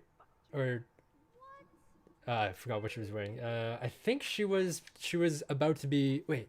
Yeah, she Yeah, was the one that's about to be hung. So Yeah. Okay, so that's not confirmed that she's Anna. Okay. No, it's a lot of speculation. There's a bunch of different people. I've heard like a ton of different people as her. I think she's gonna be very important to the story, but I don't know what her role is yet. So before we go to Anna, because I want to talk about Anna. Just last thing about Bill, I feel like older Ellie would really get along with Bill. Like, you know how like Oh yeah. they didn't get like along in the beginning, but I feel like I don't know. I just feel like Ellie's more rough, and then they don't even need to like conversate that much. They'll just like acknowledge that like they're both just like super darkened now, and I just feel like Yeah. Bill would appreciate her. And I was like, okay, I get you now. Like, but Yeah. so Yeah. you go ahead. Yeah, you were No, gonna say I'm just thinking about it. It's very true. I think that actually is quite a true statement. oh shit. Do you think Anna is dead? Yes. Okay. Her mom, right? Yeah. We're talking about? Yeah. Yeah. Okay. I think she's dead. I think it's based off all the notes you get from her in the beginning of the game. Or sorry, the end of the first game. The Marlene's recorder. Yeah, Marlene's recorder and the note that Ellie has in her Hmm. backpack from her mom. I think she's dead. I That- would be seriously surprised. Also, to be fair, the mystery woman looks like she's in her late 30s, and the timeline for that doesn't, unless she had Ellie when she was Yeah. like, what, 19? Yeah, Like- that's why I was wondering, but I don't think it's plausible. Like, that- Ellie's mom should be around the age of Joel. Maybe a little bit older. Right? That time makes sense, because Sarah is what, 9? 10? Sarah was I don't know actually. She's young. She's like 9, 10, I think, in the first game. And Joel's like early 30s, I want to say, maybe mid 30s. But then 20 years later pass. Yeah, so he's like early 50s. So Sarah would have been, So maybe oh like God, math. 30. If she was 10, then she'd be 30. Yeah. So she'd be 30, and Ellie was born, she was 13, so she was born 4 years after. 4 years after the outbreak? Yeah. Yeah, 'Cause she something was- like that. She was 6. So yeah, that would make her mom like quite a bit older than Mystery Woman looks to be. I mean, unless she just got a lot of good skincare products and just stayed real buff, like, Yeah. it doesn't quite work. But I mean, it would be cool to get to see Ellie's mom, but especially if she's that much of a badass, makes sense. But yeah, I'm really curious about, and like Yara, the other two girls, like their two storylines. That'd be cool to see. There's so many characters now. Like it's such the amount of characters is just like ballooned from the first game. To see all of them, I think is gonna be really neat, and like seeing how they all of them add to that story, and whether or not Ellie kills them, that'll be cool too. There's a lot of theories that Ellie kills the Mystery Woman at the end of in that scene where she's covered in blood and she's choking her out or choking that person out. You from the trailer, I swear to God, she's killing her. I would seriously be surprised if she's not, because it looks like it was a struggle. Like Ellie's bloodied to shit, and it looks like that scene looks like it's like 2 points. One, I think the Mystery Woman is actually very important to Ellie. I think it's someone that she is either related to or ties really importantly into the story. Yeah. I think Ellie has to kill her because that moment looks. A lot of people have found that there's like, I guess like there's marks on the wrist of the person that's like holding Ellie's arms, like when she's very clearly choking somebody, that match the Mystery Woman. That's why a lot of people think it's the Mystery Woman. But it also makes sense because Ellie looks really destroyed while she's doing what she's doing, right? It looks like she's dealing with what she's doing. And some people have theorized that she's not actually strangling, she's holding someone that's dying, like Joel did with Sarah, which would be an interesting tie back to the first game. I'm very curious. Sorry, go ahead. Finish your thought. No, go ahead. I'm just speculating right now. Yeah, I've always imagined that Mystery Woman to be, I don't know, this whole time I just never thought about it, and I guess I always imagined her to be one of the good guys, like whatever that means in this world, but I wonder too though, like, do we know who kills, or we don't know who dies, but we know that we theoretically know someone dies. But do we know what group killed them? Killed who, sorry? So we know, theoretically we know someone dies. Yeah. But do we know the group, like the whether it was the Separates or the Seattle people, do we know which group killed that person? Which person? We don't know who dies. It's whoever dies is significant enough to drive Ellie onto this revenge story. Oh, I see. But do we know who killed that person? Is my question. So in the recent trailer that I saw, we saw Ellie point a knife to this Asian-looking girl that was listening to her like Walkman or whatever. Yeah. So which I thought was the Seattle people. Yeah, so because she doesn't look like the religious cult people type. So right. But this is my other theory, is, so you know the whole thing where like they clip Yara's wings, the Sephites? I never said their name right. They clip Yara's wings for betraying or whatever, and they go to hang the other woman, and apparently they're very religiously driven. Yeah. So is it possible that the fact that Ellie is gay and the fact that she's with Dena, a driving force to kill Dena? Yep. And a driving force to rape Ellie? Who would, like some guy, some religious guy? Yeah, some of the guys in that group. Oh. Like enacting the will of God or whatever the hell. God damn it. I'm going like real dark with this because I know Neil went real dark with this. No, I just.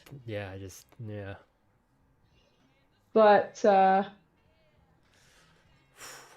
I don't want Dena to die, but I will not be surprised if it's her. Dena, yeah. Is it Dena or Dima? Dena. Damn it. Okay, sorry. Got it this whole time. No. I don't want it to be, but it would make sense. Though, okay. The scene with Tommy when she goes, Are Like, we just how are we let gonna like? them- Why are we gonna let people get away with this? Yeah. Like, we can't let people get away with this. If it was Joel, her being like, how could you let someone kill your brother and not do anything about it?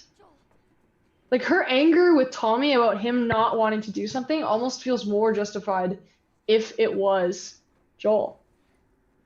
Oh, if Joel was the one that Died. Yeah.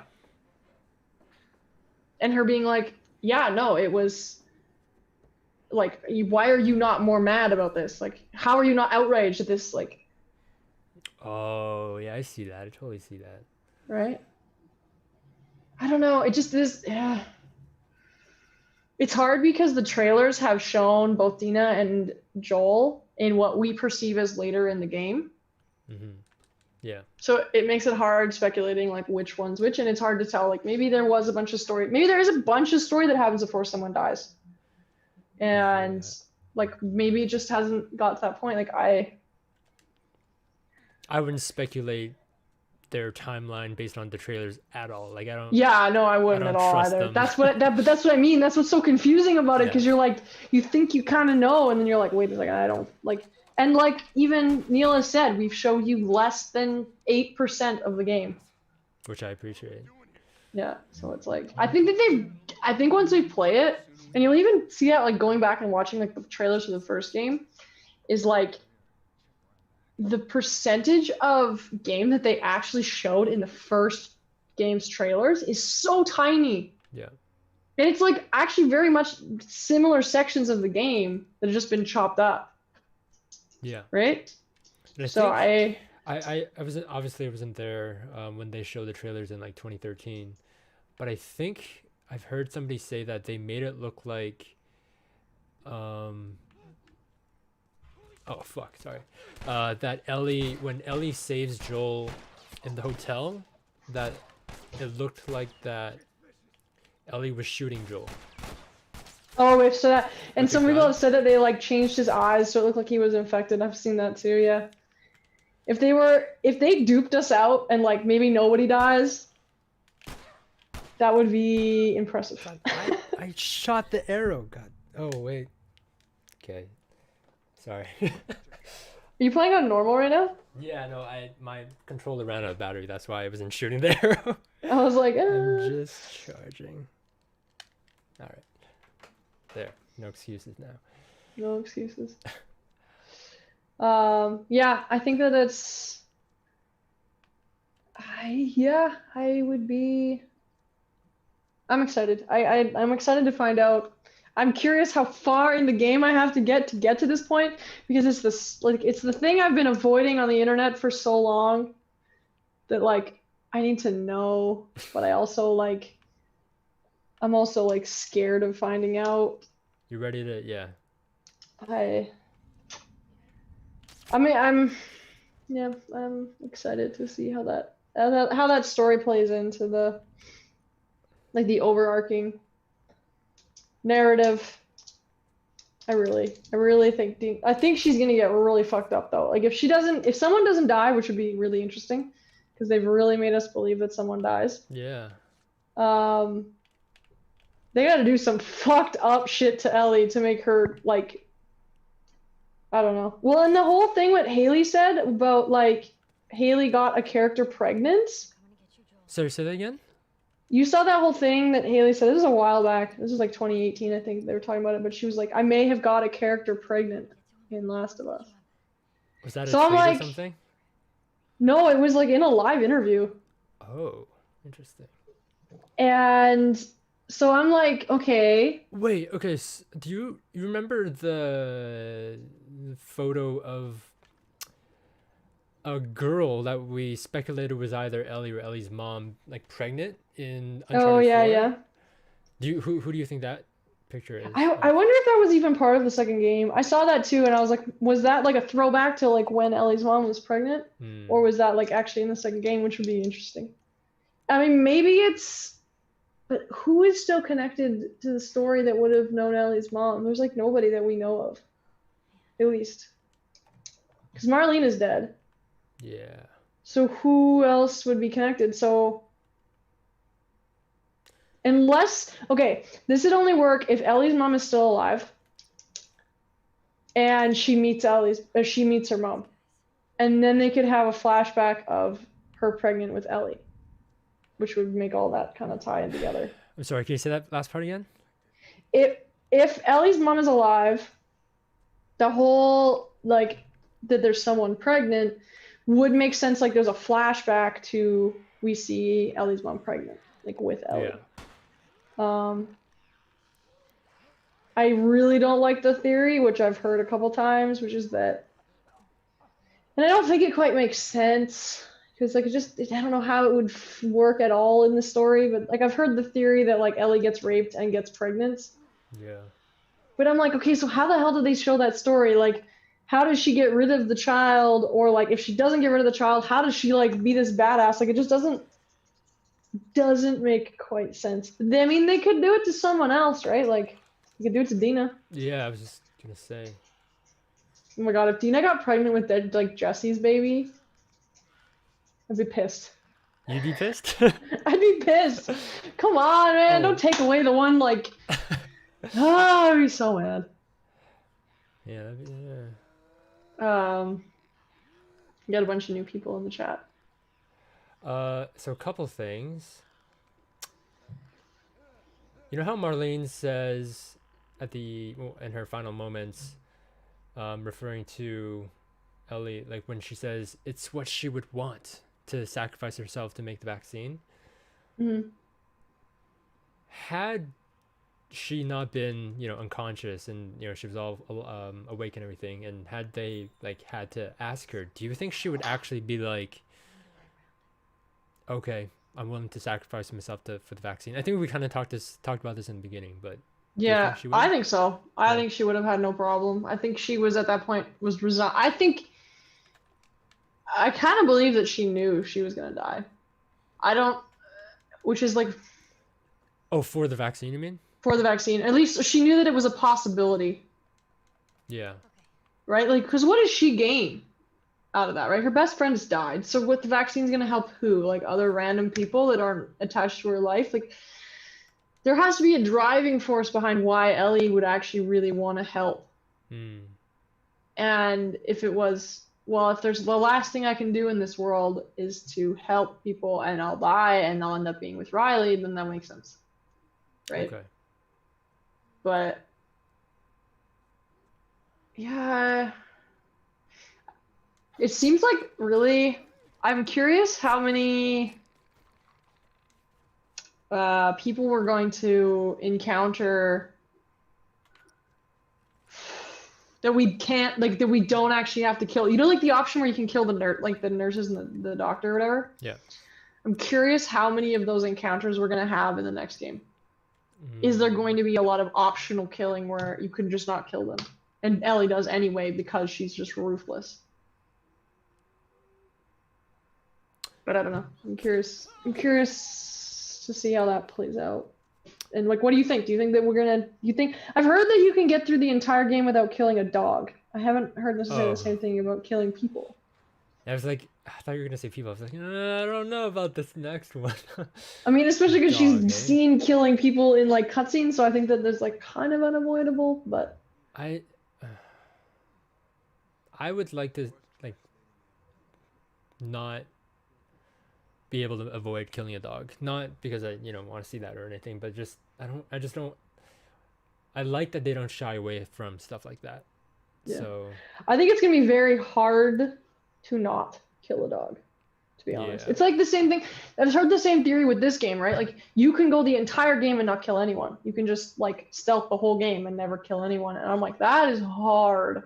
You can do it, but you're gonna, like, spend hours just trying to get through certain sections. Like, I think there's, like, the section right after the hotel. I don't know how the hell you stealth through that without killing anyone. The hotel? Like, the courtyard right after the hotel. How the hell are you supposed to get through that courtyard without killing anyone? Because there's so many motherfuckers, and they're everywhere. And Ellie has to get down from the perch. Like, I don't know. Yeah, no, in my recent playthrough, I had to kill. Also, another interesting thought I had was, what if both Joel and Dena died? I know it's messed up, man. But like, think about it. The whole point of the story is that revenge, like they've said it a few times, revenge never ends well. Yeah. She loses everything, and that's the point of the story. And it's this deep dive of, she goes from like the happiest she's ever been in her life to the darkest she's ever been in her life. So what if the driving factor is this? And I've thought about this quite a bit. If Dena dies in the beginning, which drives her to want to kill all these people, they killed another one of her, like, love of her life has died, which would be, oh god, too much trauma for one girl, but whatever.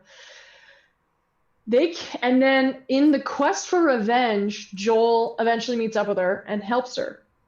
But he's older. He's not nearly as fast. And he gets caught in the crosshairs of her revenge. And she now loses 2 people for the price of one. The price of revenge, yeah. Yeah, in the quest for revenge. Because that scene where you see her, and if I'm wrong, and it's actually her holding someone, and it's Joel, not the mystery woman, that's a direct throwback to the first game. Mm-hmm. I just thought, you know, when Ellie goes, like when Joel grabs her shoulder and she goes, "What are you doing here?" Do you think that's after they had the fight? Yeah. Okay. Yeah, I think that that's would make sense, right? Because they separated for a little bit. Yeah, and I think that's after the fight. I think it's like a ways after the fight. I don't think Joel is in a good chunk of the story. Even if he's not dead, I think that he's just not around. Sorry, I just need to run away here. But yeah, like, I think that it's they're not they're not a part of, I think she's gonna, it wouldn't be surprise me if she loses a lot of people in this. Maybe it's not Dena and Joel, but like if Tommy died, or like anyone else that she gets close to dies. I think that there'll be a lot of people that she gets close to that maybe are not like Joel and Dena that will die in her pursuit of revenge. Or she'll lose, like we see that scene with Jesse in the trailer where she where he goes like, "You're on your own." Right? Sorry, I just died again. Okay, sorry, you're in like the hardest part of Left Behind right now. Repeat that last part, sorry. I wouldn't be surprised if people around her die to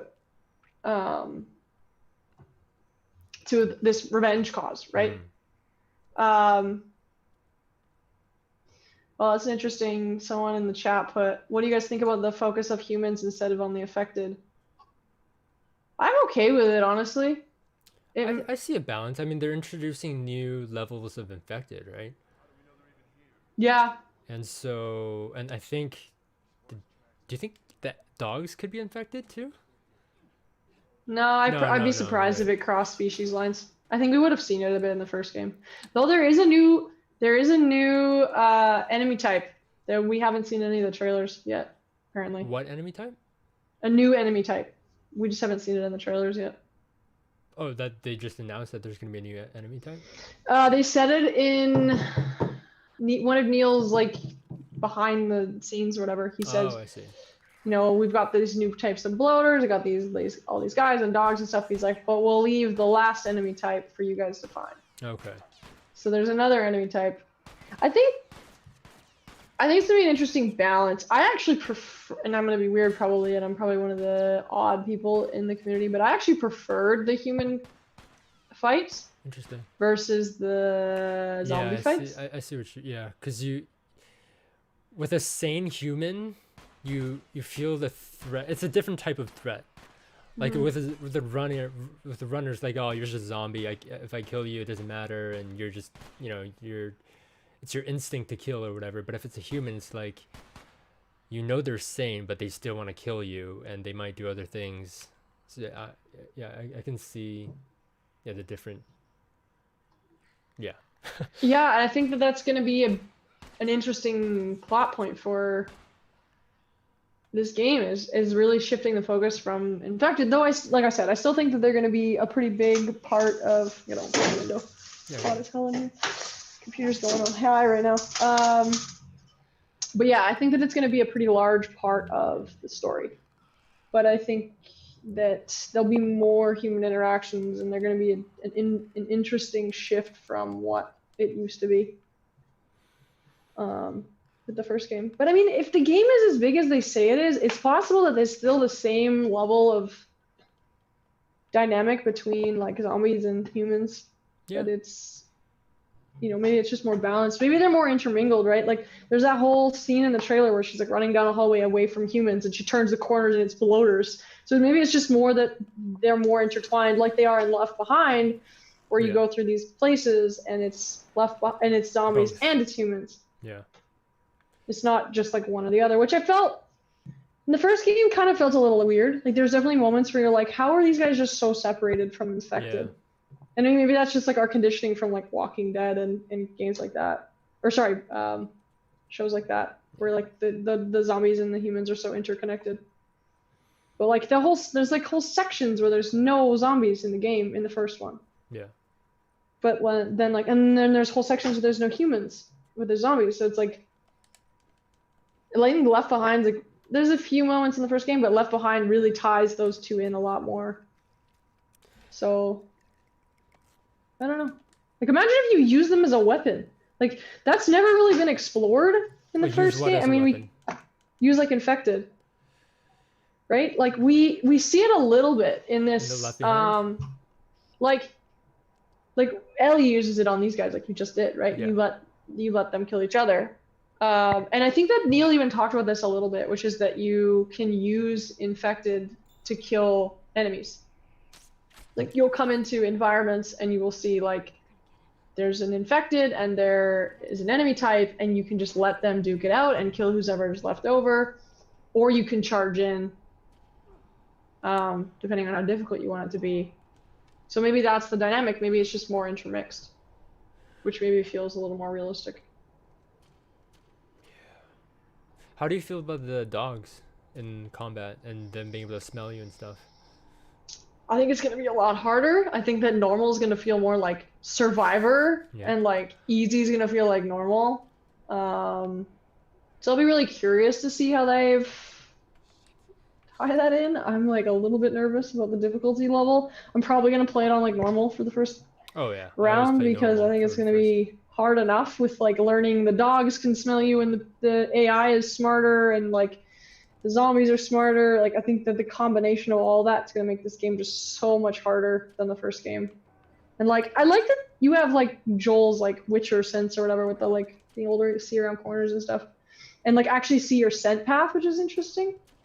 But I think the dog, yeah, you can like see if you use her like vision or whatever, you can see your scent trail. Oh, scent path. Yeah, gotcha. Yeah. But like I think that that's going to be an interesting, wow, that AI, this is okay, the moments that you're having with this AI is what I look forward to in the new game. They're a little too stupid for me in the first game. Oh, yeah.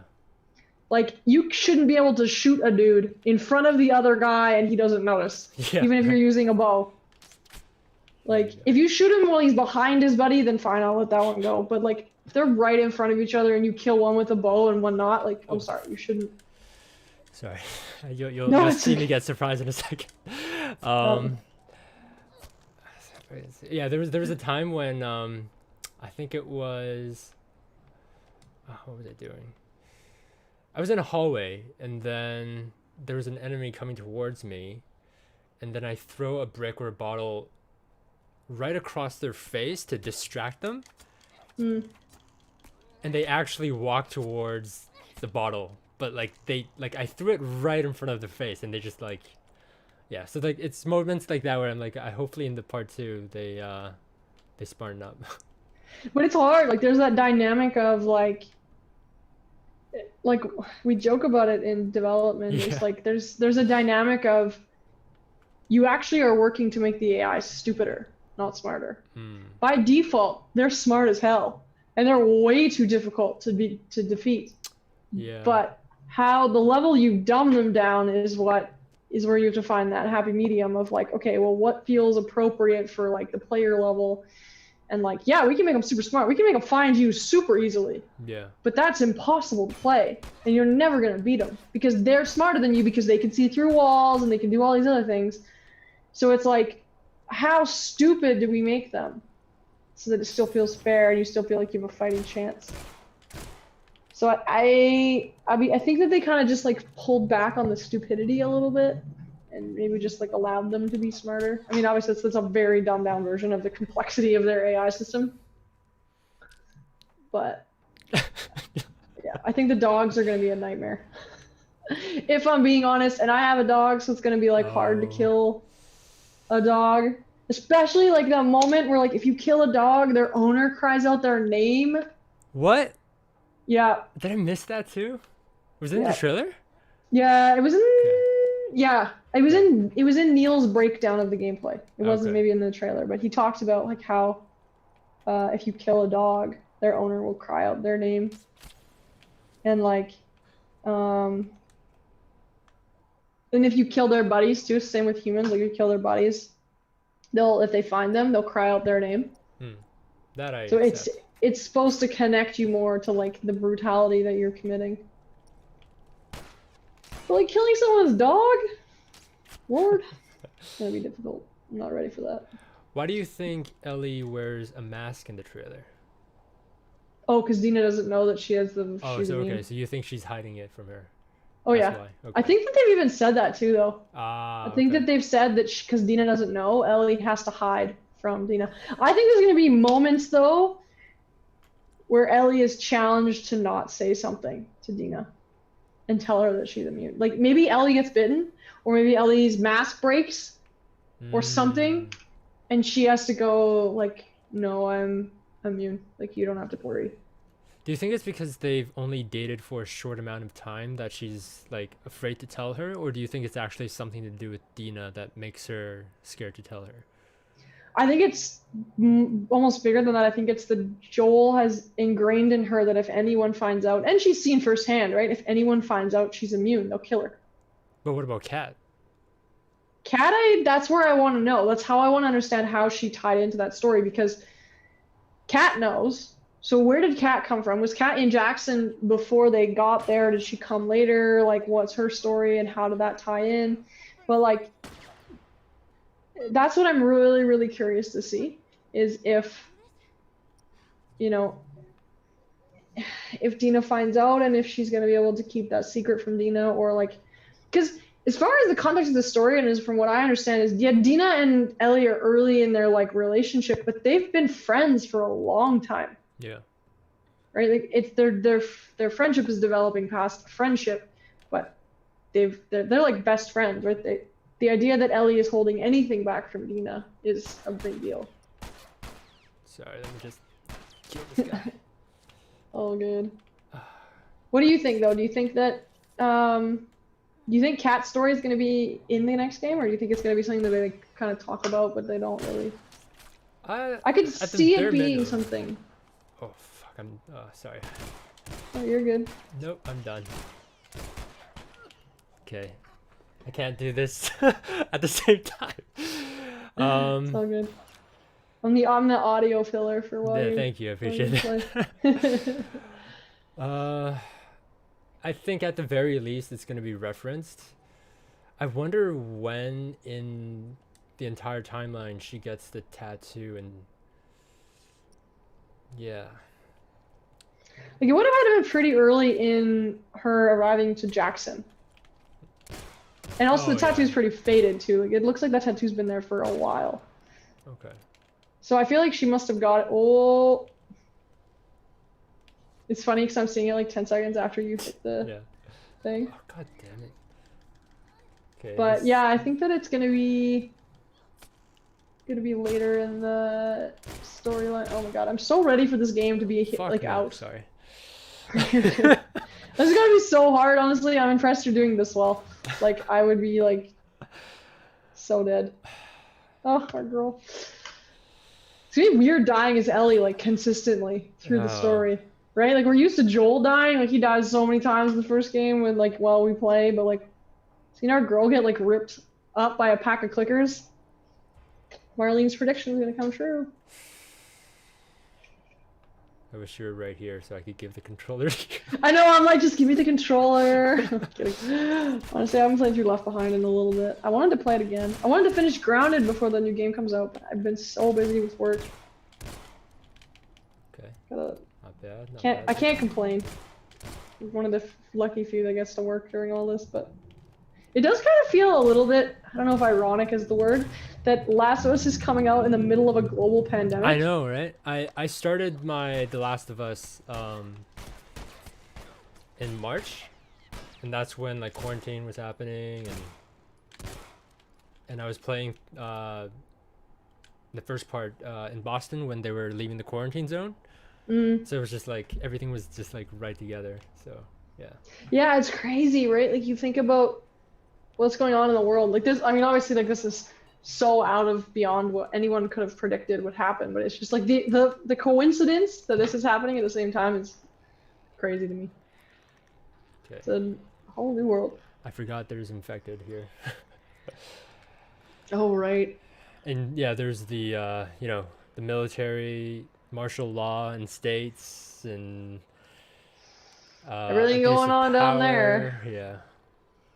I feel bad a little bit for these guys right now because like we're seeing it at work and stuff, but like game promotion of any kind right now is very like taboo. Because I mean it makes sense, right? There's a lot of really important things happening in the world right now.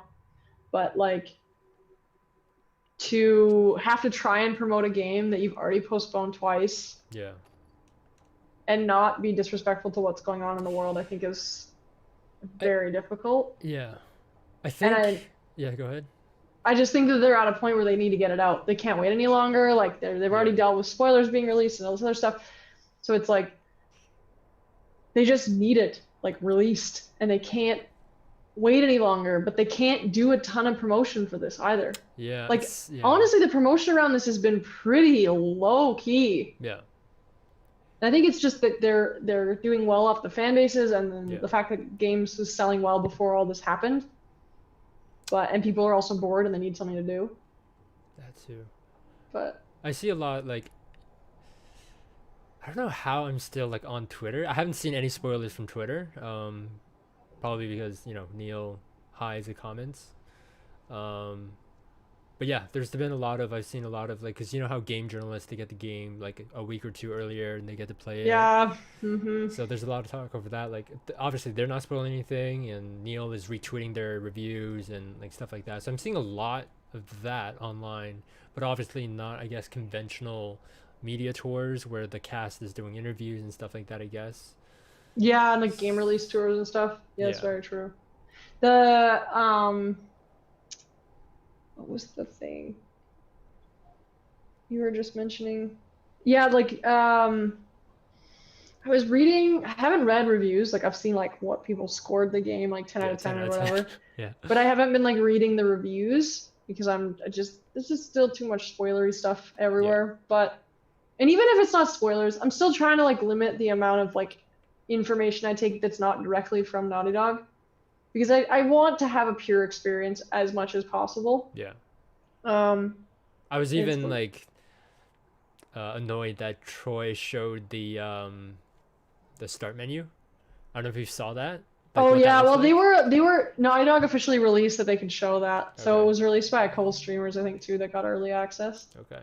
I saw that. I was a little bit annoyed too, to be honest. I'm like, I wanted to see it for the first time, right? Right? I'm like, I wanted that experience to be just like, because it is like when I buy a new game and I load it up for the first time, like loading through that menu screen is so impactful. It's part of it.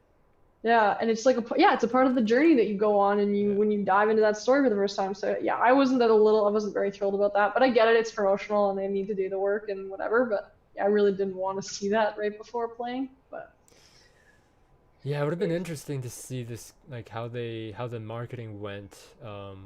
If we didn't have like a global pandemic and all the other things going on. Well, because we would have already had the game, right? We would have had the game in May. Oh yeah, we would have already. Yeah. Would have changed everything. Though, the spoilers came out right before. They came out in May, like mid-May, I think. Yeah, So beginning of May, I think. Something it's like crazy to think that this game was supposed to come out in February. Like that blows my mind.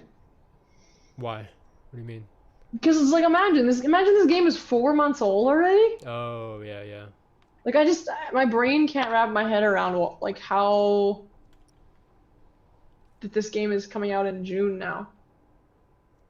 Yeah. But I'm excited to see. I'm excited to see the behind the scenes actually video that they'll release eventually. I think it'll be really cool to see like all of like the turmoil, because I mean they talk like the few that I've seen for both the first Last of Us and God of War was like they talked a lot about like the turmoil of when there were like release dates coming and they're not ready for release, blah blah blah. So I've been really intrigued with how that sort of went down towards the end and like when they were getting close to release and like how did they decide that like no, we need to wait. What was the deciding factor? Like I kind of hope that they put that in the behind the scenes. Like another Grounded trailer. You know what I mean when I say Grounded, right? Yeah. Documentary, I mean, not trailer. Yeah. There's like the making of Kratos one that they did for God of War too. Okay, yeah. Yeah, I think that it's going to be interesting to see how they decided on all the like the delays and dealt with everything going on in the world, especially with work from home. Can you imagine transferring an entire dev team to work from home in the middle of a global pandemic right before you release one of the biggest games of 2020? Yeah.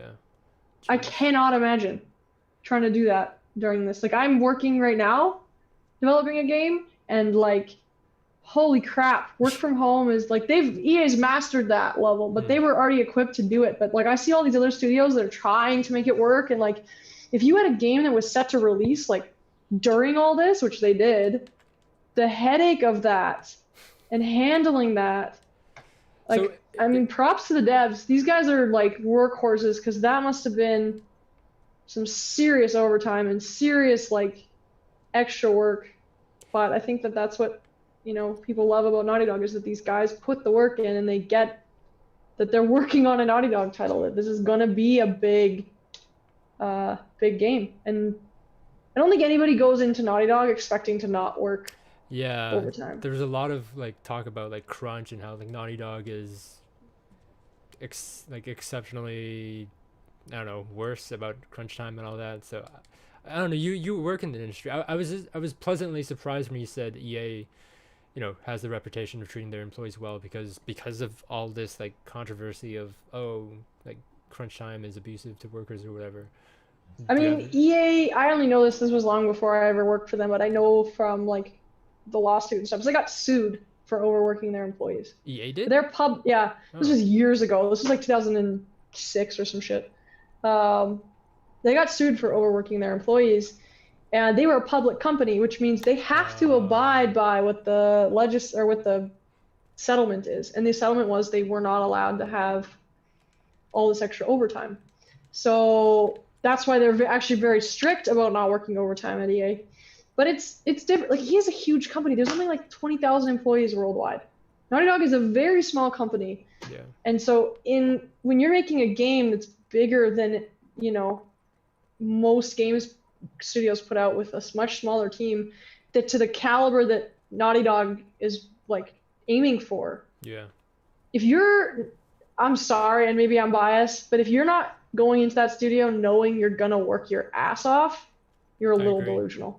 Yeah. Like I would never, and I want to work there one day, but like I would never go into that company and say I'm not gonna work long hours. Yeah. Like it's unrealistic.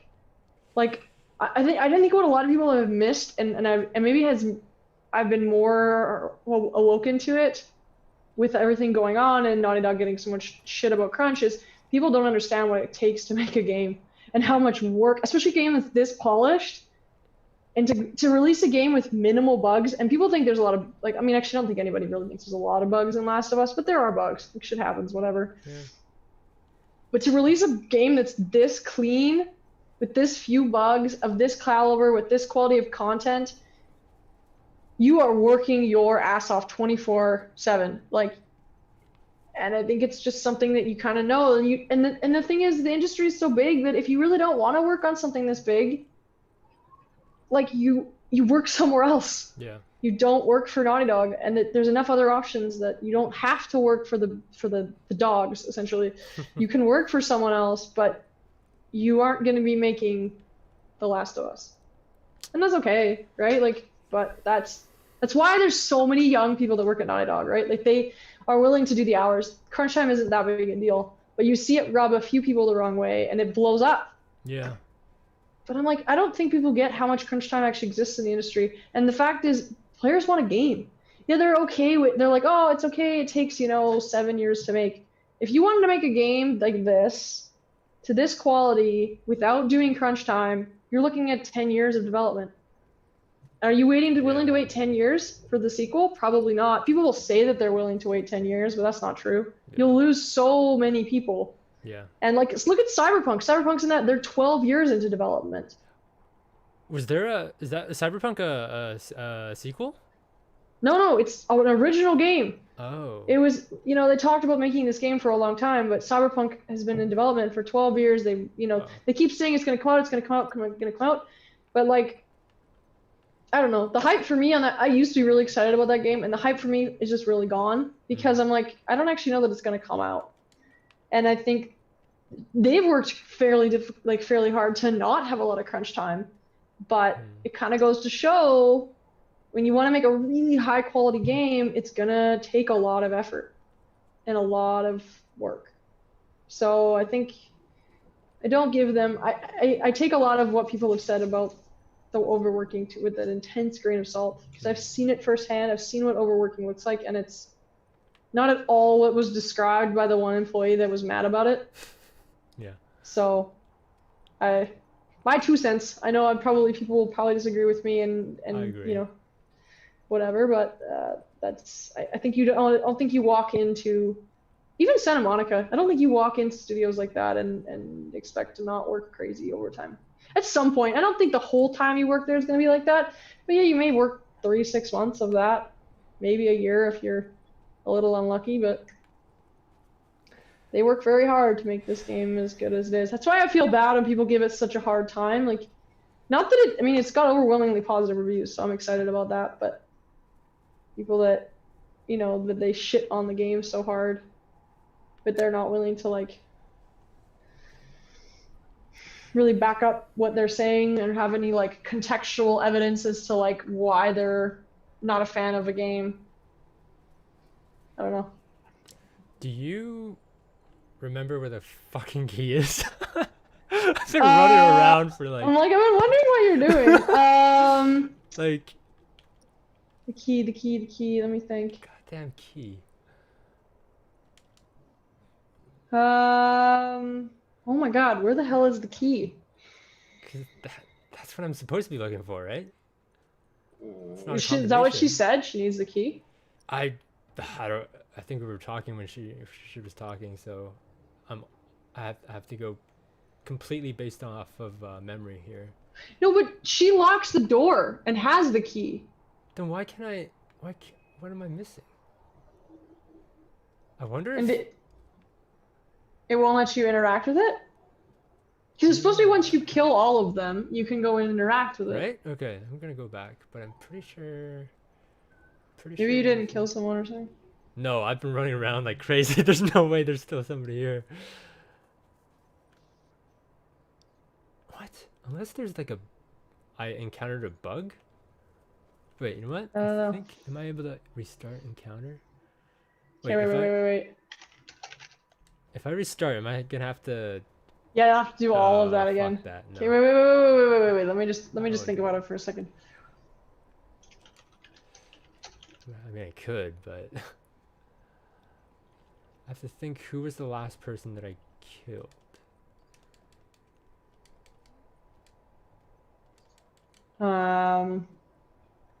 Look up somebody, YouTuber's gameplay video. I'm just looking up a thing for it right now because I'm like, why can't I remember this?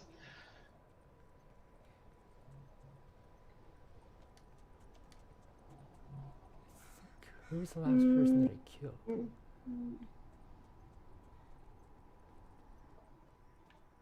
Yeah, no, you don't need to collect anything. It should just let you open the door. She'll make a comment about the room being clear. I don't know if you heard that.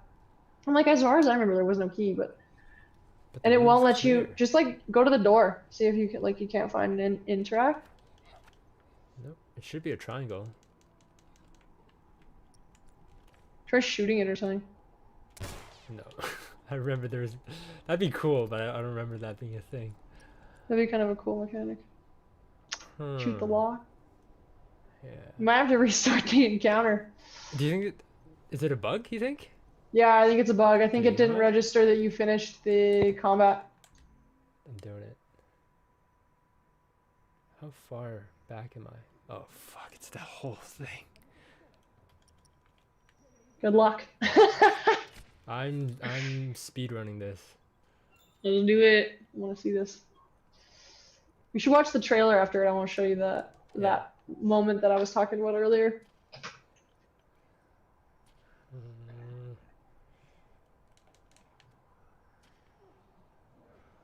Oh wait.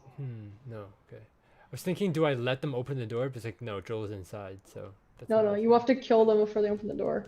You're waiting for when Ellie says, "It's all clear," and then it'll let you open the door.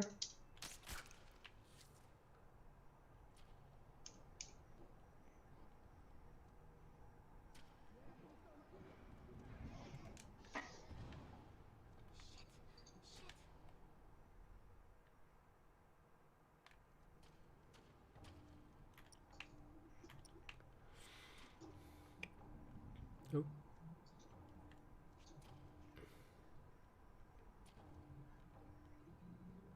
So, okay.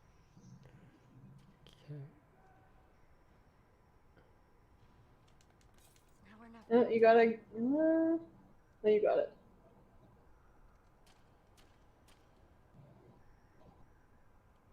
Oh, that was weird. I said that like right as the chat came up for that. Say again? Oh, it was just that there was a literally as the prompt came up, I said, "Yeah, you got it," and I was saying that as you said it, but it wasn't because I knew that was coming. Oh, interesting. So, okay, I thought that there wasn't gonna be an actual like timer thing. Wait, what? They actually unlock the door and get Joel. I thought have that. never seen that. Oh, you missed. You'll see it in 5 seconds. No, no, Oh, no, no. I just saw it with oh, you, okay. but I've never seen. I mean, I don't think I've seen that either. I've never seen a fail state for that. Interesting that there is one. Okay, I guess I can't take my time then. Speed run. God, I forgot that there's a guy.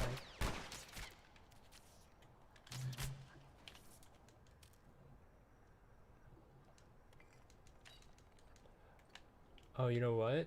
I think if you make yourself heard, they stop with the lock. They stop trying to unlock the lock.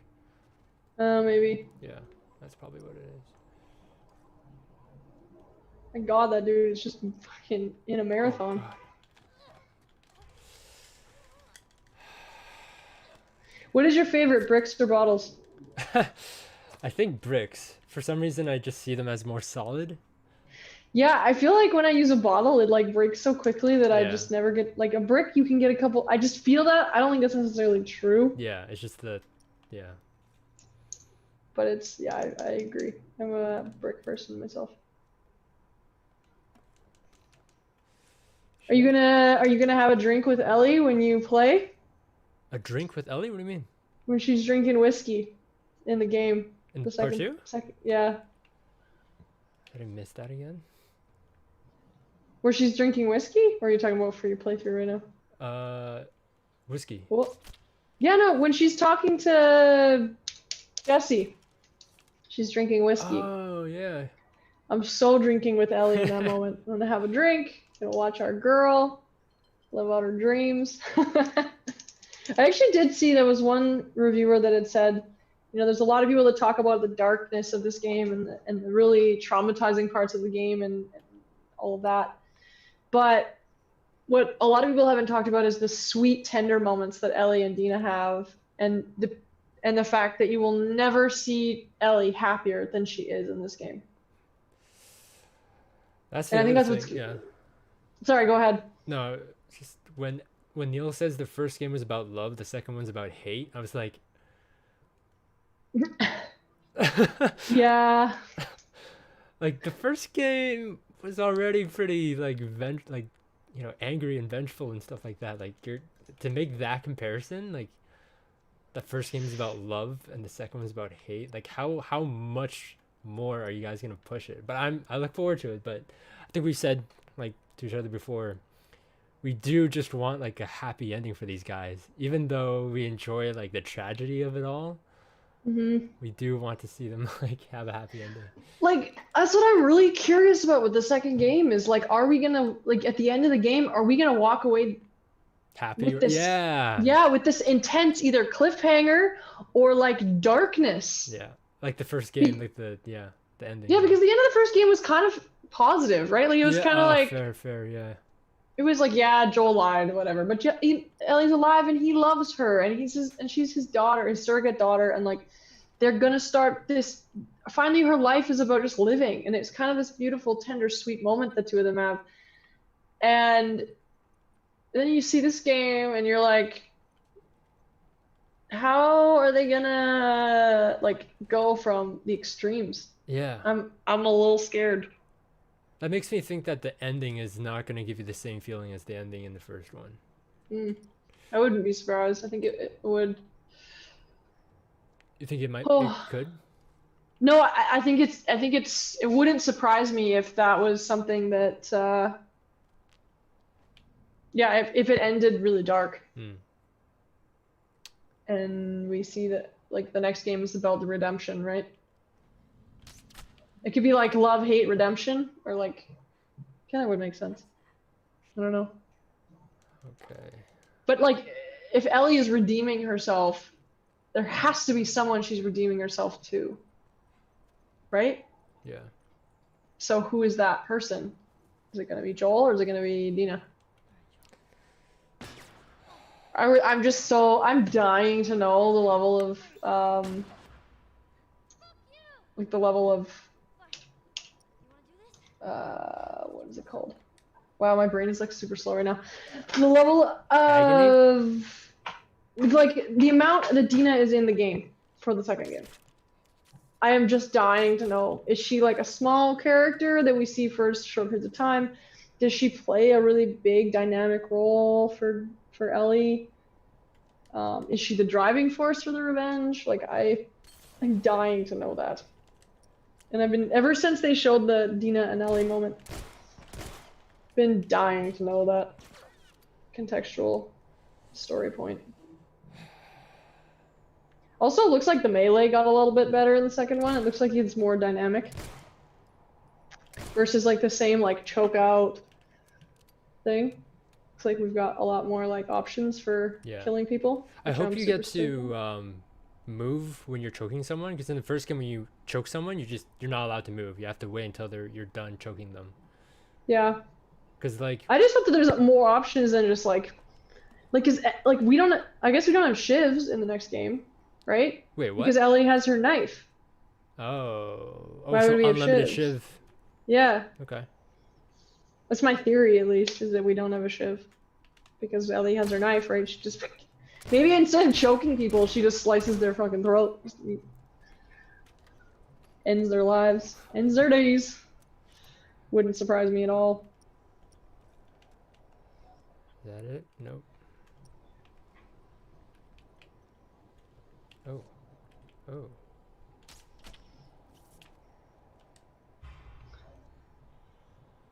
Oh, okay. I always forget how challenging this part is. That dude just jumped down the hole? Yeah. So clickers are here. I need to... Man, I played Grounded, and they give you like 6 bullets in the entire game. Yeah, I know. Completing Left Behind and Grounded is a bitch. Oh my god, I haven't actually played the Left Behind in Grounded yet. I need to do that still. It pisses you off so much. Yeah, I don't know if I can do it. It's, my friend is literally just playing the first game now. And I'm like, rookie, but alright, at least you're playing it now. You need to be... They have to wait at least a year before they get to play part 2. Like, to understand how much we waited. Right? But like, and how attached. I feel like my attachment to these characters has grown so much because Yeah. we've had to wait. Exactly. It's part of it. Part of the Yeah. experience of The Last of Us. Okay, okay. I wonder if we can. Do you think we can just? Do we have to clear everyone? Can we just? Go Yeah, through the gate? she has to say it's clear, and then she can open the door. I kind of want to try mean- anyway. You can try, but No, it's not happening. All right. well, you just walk up the door, see if it'll prompt you. Fuck. No. These motherfuckers, every time. I like how you shoot 2 arrows and he gives you 4. I know, right? I was like, okay, that was worth it. Oh, there we go. All right, got it. She say it's clear, Yeah. and she's killing the last clicker. It's clear. Yeah. Yeah, because I don't think she said this the first time you played it through. Yeah. All right. I think that's it. I don't think you even need There any we of go. this. All right, there we go. I legit like 10 minutes just walking around. I think. There we go. There we go. Oh man. I just think it's- about how heartbreaking this game was. Yeah. I'm not. What do you think is going to be the most, from what we know, what do you think is going to be the most heartbreaking moment for you that we've seen? Well, you saying that she gets raped?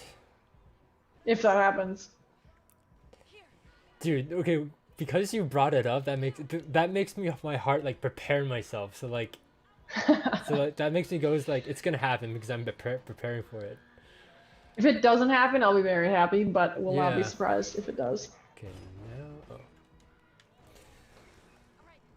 now. It's just. The next after that would be somebody dying. I don't think Tommy dying is gonna impact me that much. Like, If he's a big part of the story, though. I think so, because you know the actor for Tommy has been tweeting a lot. Yeah, I think he is a big part, but that's what I mean though, is if he's a big part of the story and he dies, it might have an impact on you. Right? Oh, okay, fair. The way that they set it up and stuff. Yeah. Like when Tess died in the first game, did it have a big impact on you? Yeah, I was like, yeah, it was the acting, the way that they did it. I was like, not as much as Sarah, but still. Oh fuck. Like Sarah was what, 10 minutes and we were devastated? Oh fuck me, sorry. So they keep Tommy in for 2 hours and he becomes part of your journey. I think him Fair dying enough. will be sad. Fair enough. I'm just But I saying, mean, like, out of all that's the my other bias. characters. Although, yeah, it also kind of depends on how attached I get to the new characters too. Yeah. True. I think that, yeah, I'm really curious to see how many characters survive part 2. I think there's going to be a lot of death. A lot of people just like murked. Ooh, that was a big Get leap. him, Ellie. Did you see that? I'll see it in like 2 seconds. Did you see that jump? Oh, damn, I just saw it now. Like, Yeah, that was a I love that when they like have those like blend spaces where the character like leaps, to yeah. make the animation work, they just like fly through Yeah. the arrow or they like skate across the ground just to make it work. You see it a lot with when Joel chokes people out. He'll like slide forward if you're just a little too far yeah, away. Yeah.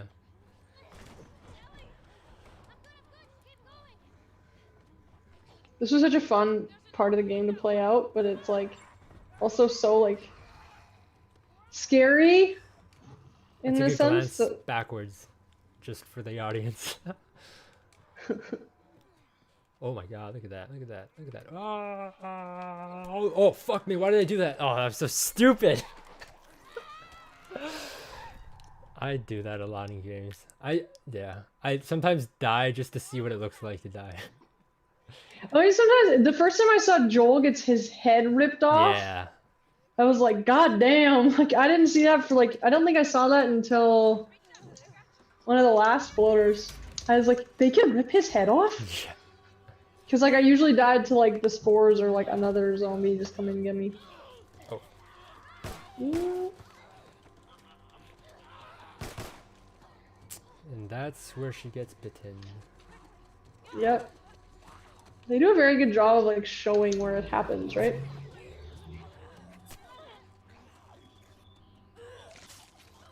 Oh. Our girls. I'm glad that they like did this for the DLC though. Yeah. I'm for glad sure. that we got to see their relationship. I think it was so important for the story.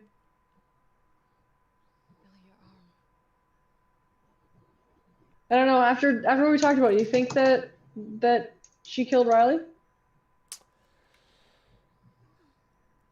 Up until when you mentioned that, I always thought that, yeah, I guess I never did think of like how things ended. I see that she starts to turn, and I guess I always thought that Marlene deals with it.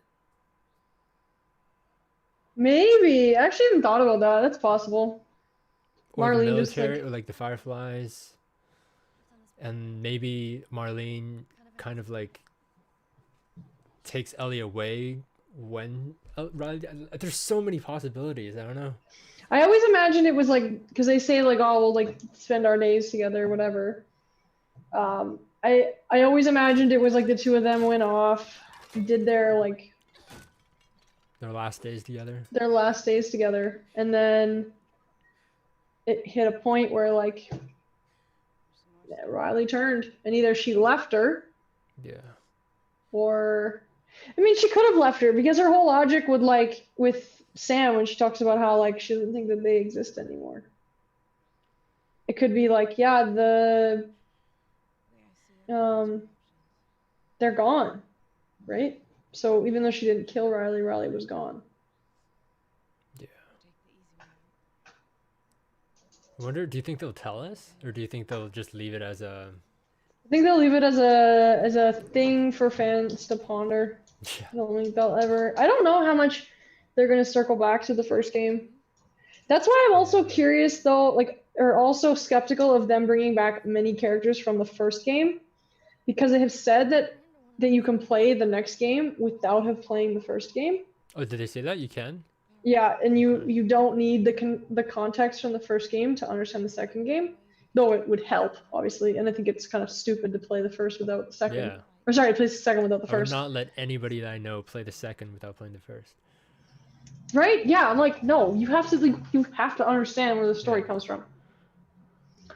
But I mean, they wanted to make it that way. It attracts more fans if you don't have that story. But I mean, Ellie is so grown up now, and I think those roots of trauma and turmoil and everything else really make her into a more interesting character than she was before. Yeah, I don't know. So all things considered, we're now near the end of this tragic story. Who do you think dies?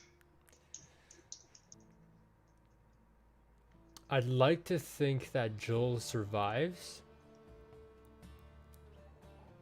Partly, and this is just like a small fraction of my reasoning, is because the voiceover community in the States, video game industry, like they all kind of know each other. There's a lot of actors where they just know each other, right? And Neil Druckmann and Troy Baker have become like this. So I can kind of see him letting like Joel live just so that he can be a part of the third game. That's just like a small part of my reasoning. Though Troy did say he tried to get Neil to kill Joel in the first game. Oh, did he? Mm-hmm. Did he see that in the retro replay? Yeah, he talks about how he tried to convince Neil to kill him, or to kill Joel in the first game. He thought it would be more impactful if Joel died. So I'm like, I don't think Troy was against dying at all. Yeah. I think you might be right. Maybe it might be more the fact that he wants to continue working with him. But I mean, like, for the sake of a story, I don't know. I feel like Neil's pretty ruthless. Yeah. If it serves the story, he doesn't care. See, yeah, like we both don't think like, okay, so on the off chance that Ellie dies and Troy lives, there's not Listen, much left. there's no story left. Yeah, it's just like he's already suffered losing Sarah. Okay, so he loses Ellie. What else is there for Ellie or Joel to turn into? He's already kind of like a ruthless guy. Like, how far could he go? Like, what else could he evolve into after Ellie dies? Like, he's obviously not gonna love He's anything too old. else. Like it's too. I don't think so. I think Yeah. I think it would be. I'd be seriously shocked if Ellie died. Like seriously shocked. Do I think there's a possibility that Joel dies? Yes. Do I think there's a possibility that Dena dies? Yes. Do I think there's a possibility that both of them die? Yes. Nobody's safe. Nobody's safe. Do I think there's probably a higher probability that Dena dies? Yes. That being said, Joel dying to serve the story also would work too, so. Now that you say that, I feel like, and that this is obviously because I haven't played the second game and I don't know much about Dena. Dena dying wouldn't impact me as much as Joel dying. So I can see them like making that choice of Joel dying will be more impactful, let's kill Joel instead of Dena. But I don't know. What do you think? That being said, though, I agree with you. I think from a more holistic standpoint, I think that they're going to do a really good job of getting you attached to Dena early in the game, like they did with Sarah. I think she's going to become a huge part really quickly in the beginning of the story, and that connection between Ellie and Dena is going to be so important. And you'll see the happiness it brings Ellie, that losing and seeing that darkness take over Ellie will be enough. I used to actually disagree with what I was saying when I first was thinking about it before anything was out and whatever. And I was like, we knew from the trailer that someone died. I used to say, no, it has to be Joel because Dena's not going to be impactful enough. But then I go, no, like her losing another one of the loves of her life is so impactful. Yeah. Doing that to her again, and she couldn't save her, I think would just destroy her. Dude, I just had like a flash of like, yes, Dena dies, and that's what drives Ellie to go on her like rampage.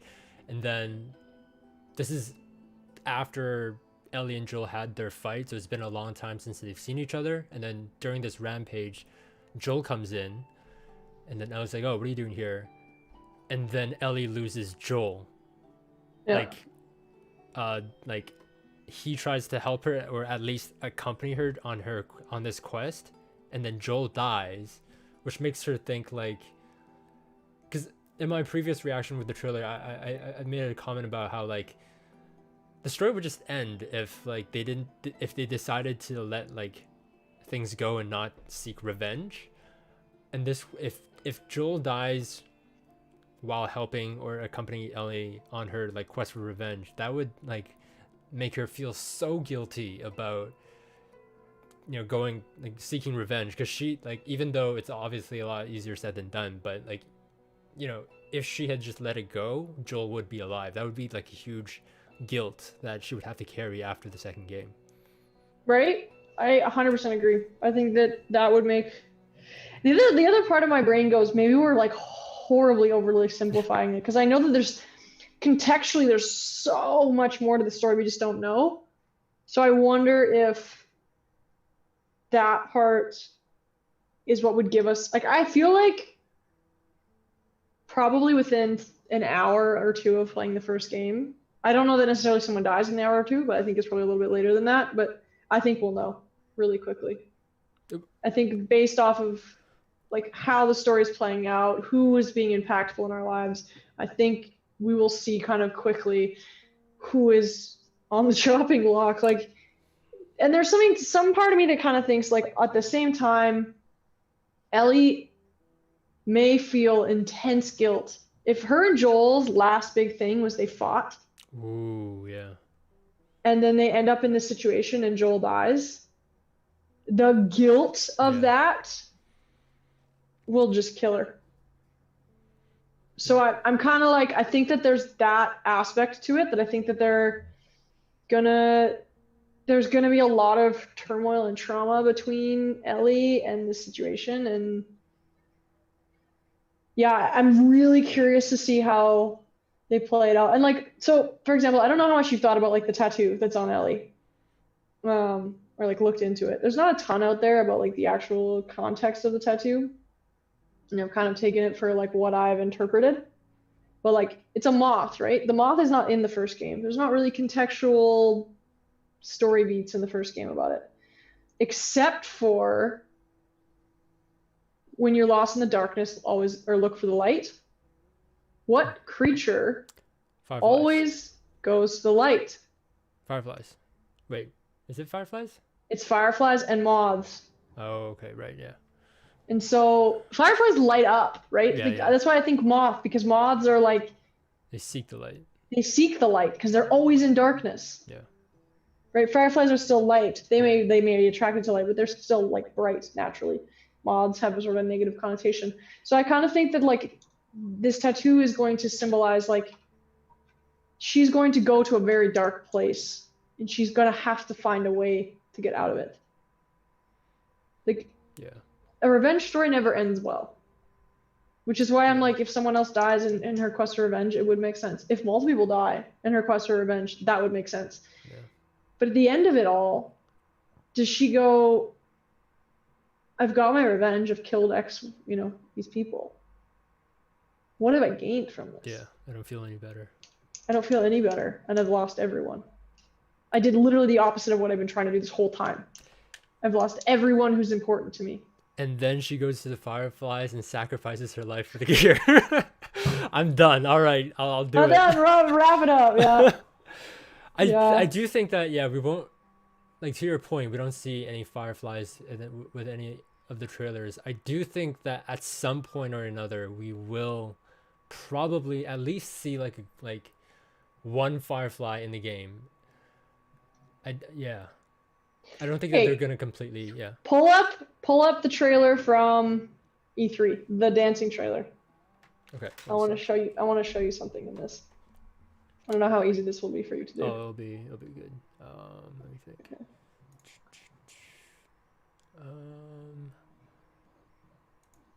There's this on top. Yeah, there's a few things I want to show you with this that we were talking about earlier. There we go. So I like downloaded all the trailers when the spoilers came out so that I would avoid them all. Okay. So E3, The Last of Us 2 trailer, I guess. Nope. It's this one. I want to see the official one. I don't think it's this one. Oh, it is this one. Okay. I'll turn down the volume. Do you want to watch the whole thing? Yeah, just the first part before the gameplay.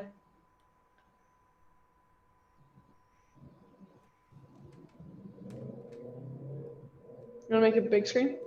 Yeah. Second here.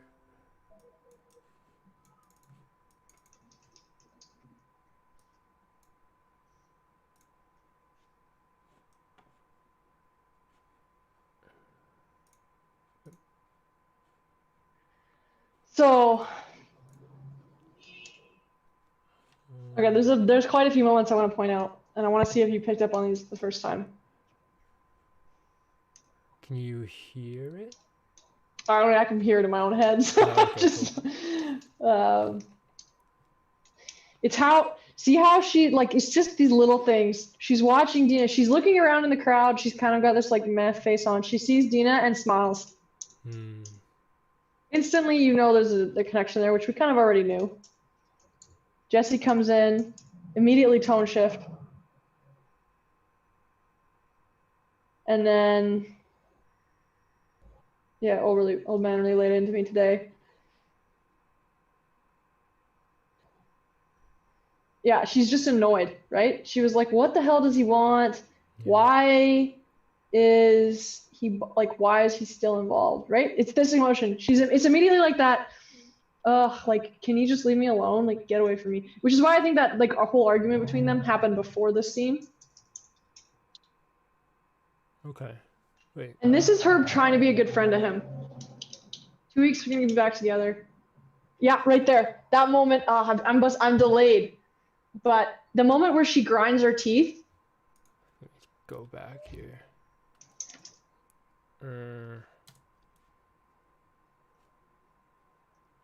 It's like right after she says, right after she says you'll be back in 2 weeks together, and he's like, not gonna happen.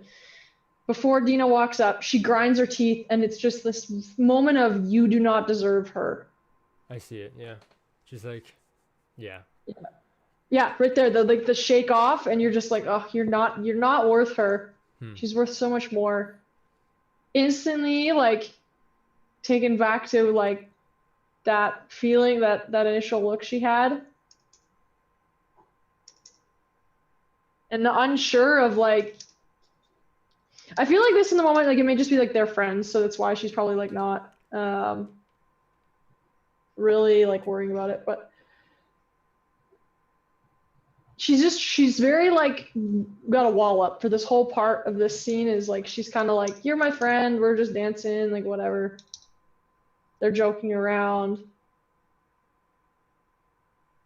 but like you can just tell that like, yeah, it's just little moments where she smiles, like, and she's a little bit like her eyes go here. She's like, wait, is this more than just like her hugging me? Like, this is like people are staring at us. Like, what's happening? I see. And her just being like, no, there's no way. Like, I'm not anything. Like, you're the world, basically. And yeah, and it's completely shrugging off that like she could ever be with Dena. This realization that she goes through here when Dena kisses her is just, so impressed with Naughty Dog that they nailed this. But it's this like, what the hell is happening? Oh my God, she's kissing me. Holy crap, this is happening. To like, it's happening, and that's it, and that's like the turning point. And I think that this is like, watching this trailer really like showed me the depth and size of that relationship between the two of them, because they really nailed those tiny moments between the two characters that really like tie you into that story. And you even see it when the next trailer, which is when like they're smoking, and they talk about like, you know, how do you think our kiss was last night, blah blah blah. Their banter is so pure. It's like Dena is kind of like another version of Ellie, right? Like she challenges Ellie constantly. She forces Ellie out of her bubble, right? And so it really makes her think about things differently. These are just like little tiny things that I've like picked up after watching these trailers like a billion times. Do you think they or Neil consulted, like, I don't know, a gay woman about these little details that you're talking about?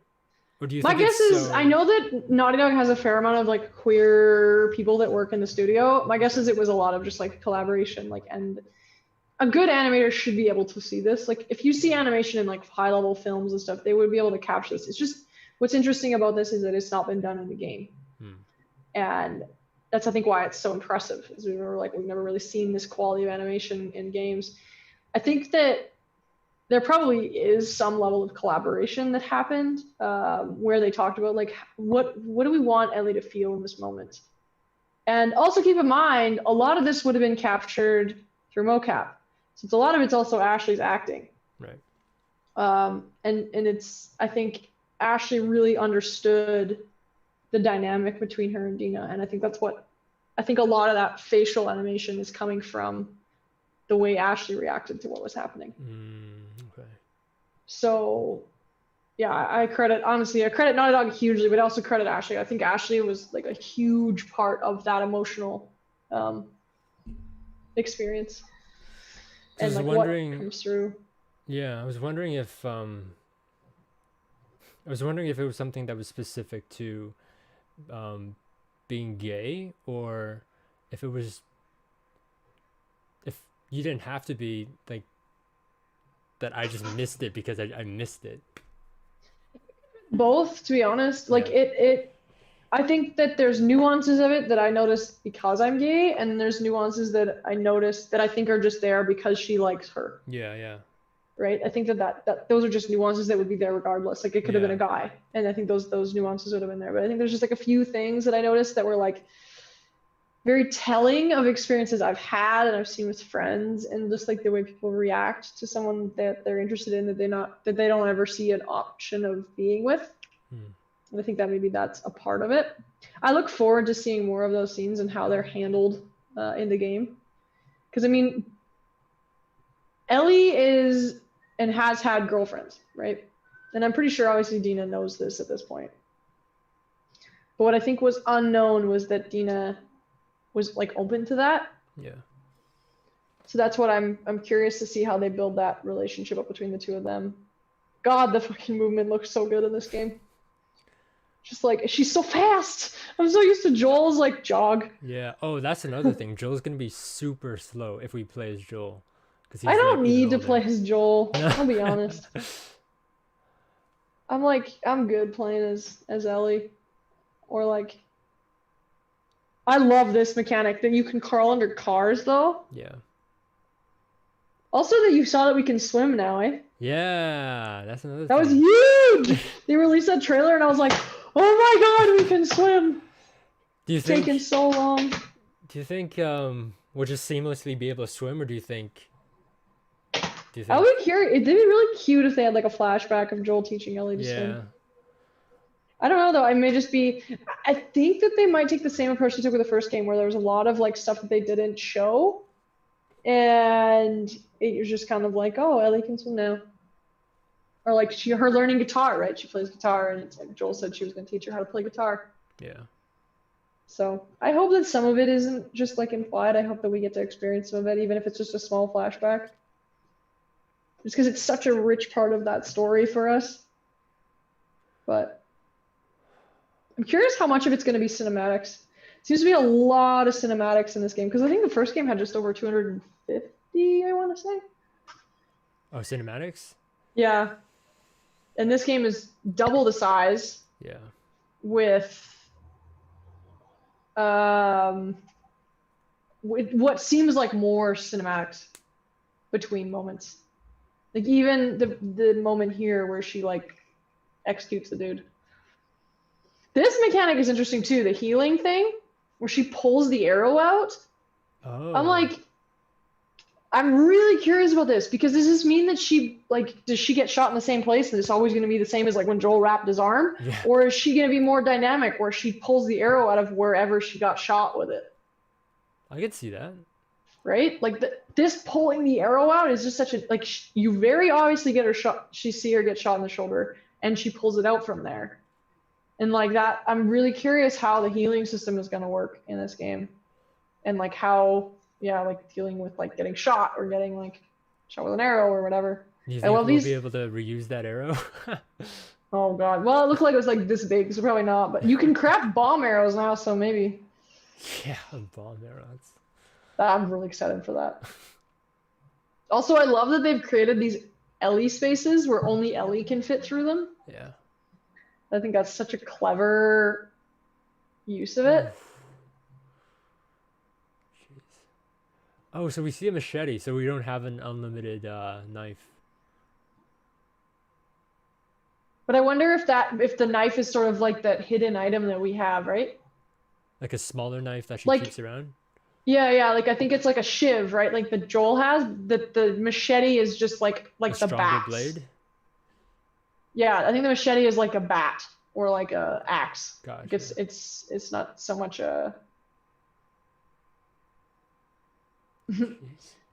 Our chat saying so hype, can't sleep. Yeah, I feel you, bro. I'm of that. I literally go to bed thinking about this game and wake up and think about this game and listen to audio and everything. And I have a whole playlist on YouTube of just Last of Us songs. I cannot wait for the soundtrack to come out. Oh my god. Wait, like a playlist of the official soundtrack? No, like what I listen to is like the old music from the last game, or the songs that have been released, like not the soundtrack, but it's like the songs that are in the trailer. Oh. Yeah, because they're all on YouTube. Like you can watch the song in the dancing scene. You can also like all the songs that Ellie plays. You can also like those are both online. Yeah. So.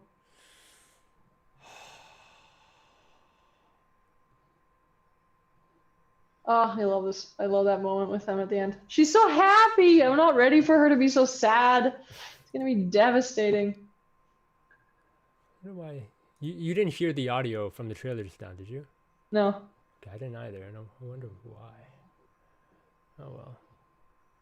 Yeah, it's there's so many good things. Like this game is what we're now.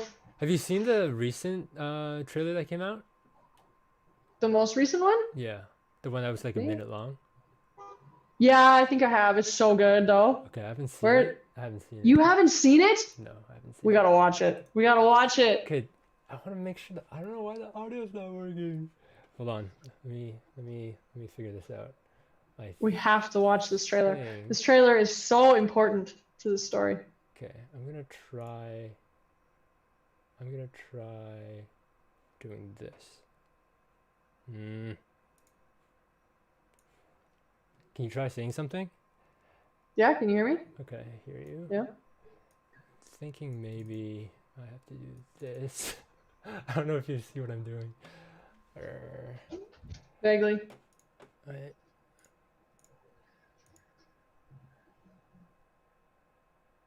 What? Why don't you? Why can't I hear you?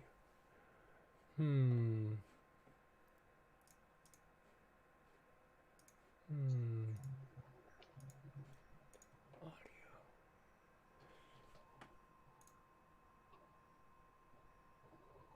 Display capture. Oh, I see. I think I know. Wait, no, that doesn't make sense. No. Oh, you can't hear the audio from YouTube? Yeah, for some reason. I don't know what happened. Hold on. But don't you have it muted? YouTube's muted right now. I unmuted it. Did you? It looks like it was still muted when I saw it last. Like go to the actual video. Hold up.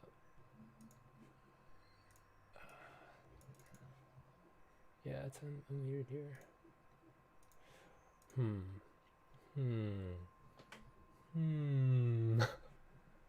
Sorry, guys. Yeah, you can't hear it at all anywhere? What is happening? I wonder if it's because...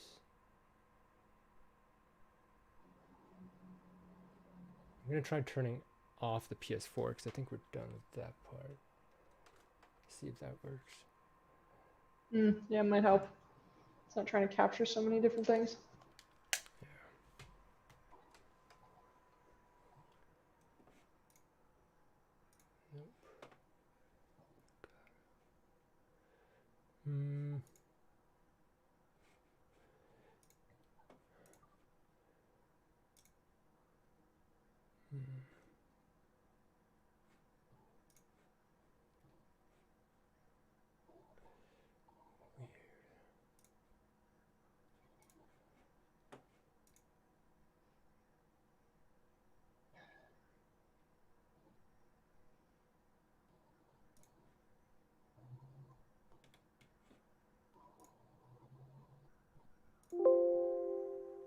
The heck? Okay, let me try.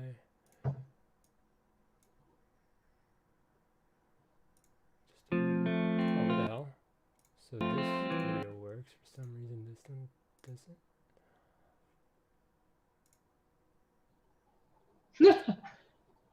The hell? Okay, maybe this one will work. M for mature. Oh, okay, so it works. I don't know why for that specific video didn't work. All right, it works. All right. I'm clicking play. All right. Oh my god, I can't believe you haven't seen this. Oh wait, this is the commercial trailer. This isn't even like this the CGI one. This is the one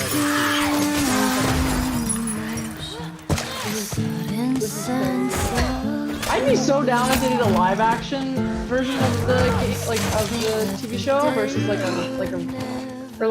CGI version of the TV show, not an actual like. Oh yeah, actors.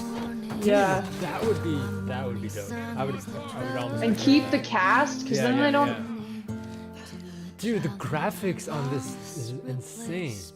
I mean, it's up-res, so because it's supposed to look like it's like CGI'd. It's not like in game. In game. Yeah. Yeah. Wait, okay. Explain. Hold on. Let me see if there's anything else. Yeah, explain that to me. Why does it look so much better, and why can't it be? So it's been CGI'd. It's not being rendered in real time, so it's pre-rendered. Okay. So they can do really, really high graphics because it's meant to be like for TVs, right? So it's meant to be like a story point piece, but it doesn't have to be like in-game content. It's just like a marketing thing. All right. No, I was thinking the trailer before this, the other one that came out. Yeah, the longer one I saw. Yeah. Let's see, this one, right? Let's see if they're. Yeah.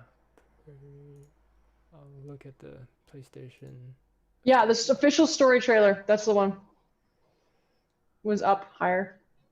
Yeah, I just wanted to watch it from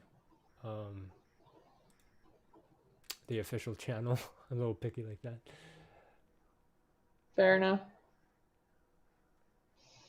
That's the launch trailer. I'm seeing it slightly delayed, so. Yeah, sorry, this is gonna take.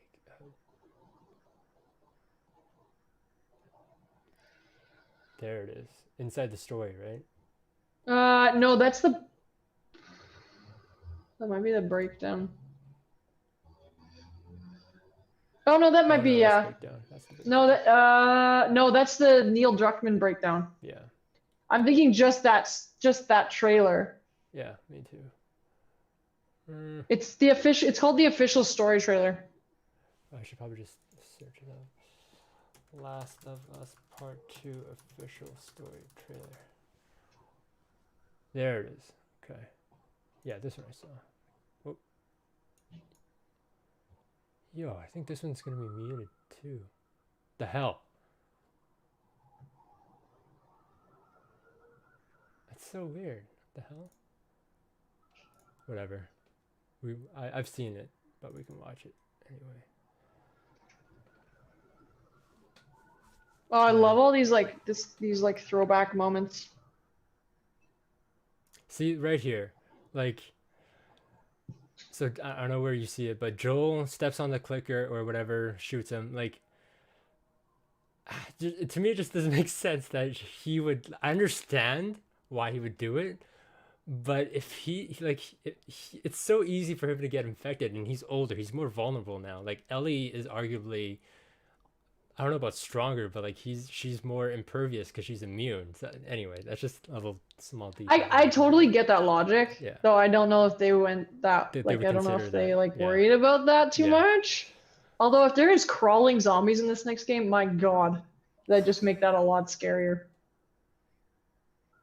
Yeah, please stop. Let's talk about that. Right here. Oh, I can't. So, but that scene. What do you think is happening here? I think this is the scene I think this is the scene that someone dies, and I think it's the scene she gets raped in. But the people holding her down, like their clothing, not that we can see that much, they don't seem like the cult people. They seem like the Seattle people. So it could be. That's what I mean. Like we don't know who the people that kill. Like my guess was like the Sephites or whatever. But no, to be fair, look at the size. Look at the jacket on these guys. Like if you look at the pictures of the Sephites, I never say their name right. It's thick jackets, right? Like it's cold. Right. They're in the winter time, so it's possible. But yeah, I see what you mean. Oh, our poor girl. She won't get fucked up. Oh, okay.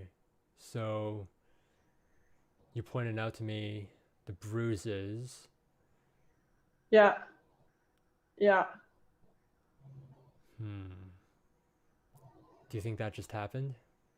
Yeah, I think this is like right after that scene. And it looked like She's Joel's like, oh, okay, so Joel's pacing in Ellie's room, or I think it's Ellie's room or whatever. I think this is a different scene.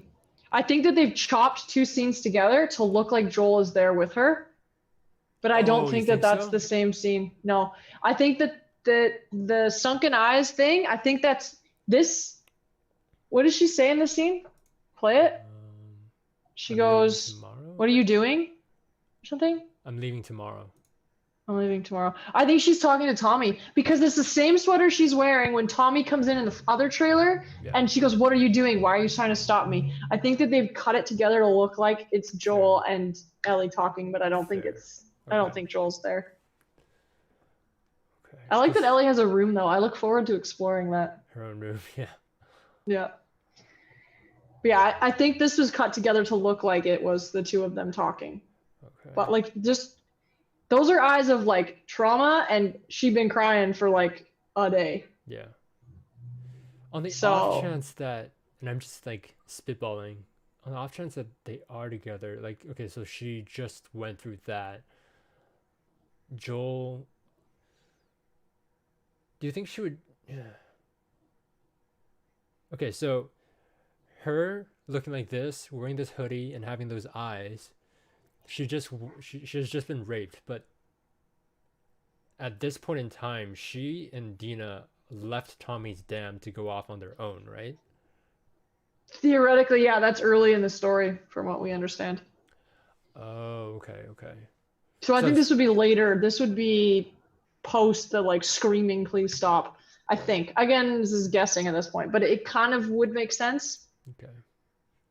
But I think Jackson is a very small part of the story. I think we're only there for probably a few hours of the game and then we're gone. Hmm. We may come back to it, but I think it's probably a fairly small part of the actual overarching story. Oh my God, if her Okay. horse dies again, I'm gonna lose my shit. Wait. What happened to Callus? He got shot. Oh, right. In winter, yeah. Yeah. Okay, so is this Ellie? I can't even tell. It is Ellie, right? Wait, play it. I have to see. It's so I don't like, think it. I didn't think this was Ellie, but the haircut matches. So right? I need to see. Is it? It doesn't show enough. It Yeah. could be Ellie. Her face looks a little too big to be. Oh yeah, that's Ellie. You think? That's gotta be Ellie. Yeah, the backpack and the shirt.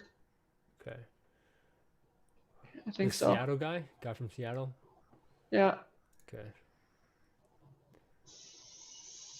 Yeah, he's too grungy for the Sephites. They all wear long trench coats. This would imply that, Oh, that scene where she pulls the girl back. yeah. They showed that scene in one of the trailers. She like slices her throat. It's brutal. It's a Wait. great scene. It was if they did an inside look at they showed. Did you watch that? The snippet of gameplay that they showed? The new I snippet didn't of see all gameplay? of it. Let me see if I can. It's quite long. Like I think it's like for 15 minutes, but Oh, the state of play? The live stream that they did? yeah, Oh, maybe. I It was saw like that. I saw that. yeah. Yeah. But yeah, they showed that scene where she gets her throat cut. Wait, I so was like, this would "What?" imply that the Seattle people have whoever is being held hostage in Seattle. Yes. I don't know. Yeah, I don't. This is where we don't really know much Oh, yeah. about. We don't know the It is. context of like why they're there. It is Ellie.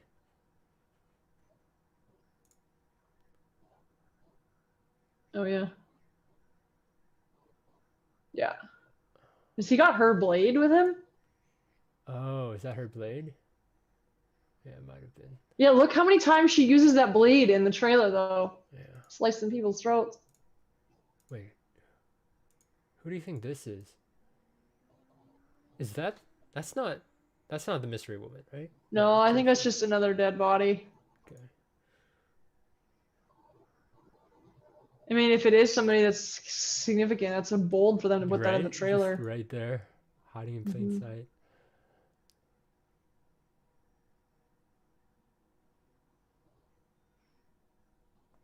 Jesse being involved in the revenge story also kind of makes me believe that it could have been Dena, right? Oh, yeah, I guess. Like their best friend gets killed, so they both go out to get revenge. Or his ex-girlfriend technically, but he's probably like, she's my ex-girlfriend, like I don't want to die over this. Yeah, I see that. Because he also says, like, I want what you want, just without the consequences. Consequences. Do you remember that? Yeah. Just, I didn't like that line. Like there's consequences, motherfucker. Yeah. Ooh, I've never seen this character before. Wait, these are the religious people, it looks like. Or, Yeah, we don't know. yeah, I don't know. We don't know. Those could be Seattle. We don't really, this is the thing, like we don't really know the identifiers of the two different groups. Oh, I love this in this trailer when oh, so much gruesomeness. I love the scene. Oh, that scene where they're like, it's Ellie and Dena Joel? in bed together. Ah, Oh, so cute. Them Joel and fucking Ellie. yeah. Oh, she walks away crying. That's gonna kill me. Wait, do we really think that the reason why they, like, this argument is about him keeping the secret away from her? Do you think that would be that big of an issue? Could be that, or it could be her saying, "I'm going on a revenge. Like I'm gonna go get revenge for Dena dying," and him saying, "You shouldn't do this," and her saying, "No. Like I'm an I'm doing adult. it, I'm yeah. gonna make this decision," and him not backing her up on that decision. Fair, I see that. Yeah, I see that. And then it would also make sense circle back to like if he comes in later in the story and we She'd be see like, him what are you doing here? being, yeah, what are you doing here? You've already told me you didn't want to help me. Yeah, Yeah, that scene right there, yeah. where she's arguably choking or strangling or it looks like she's choking somebody. To me, that doesn't look like she's holding somebody. It, like her arms are extended, Yeah. like she's choking. Yeah, and there's like someone struggling. It really doesn't look like. Let me play that again.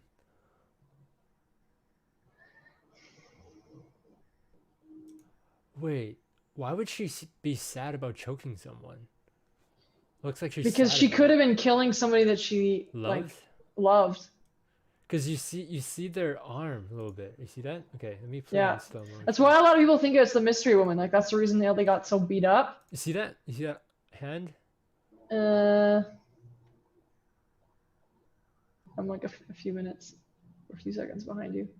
Yeah, that's what I mean. It looks like someone is like she's holding them down. The other thing I have thought, no, actually it doesn't work. Never mind. Clothes don't work. Never mind. What? I was gonna say maybe this is her killing the people that attacked her, right? Because the bruises match, but I don't think that works with the clothing.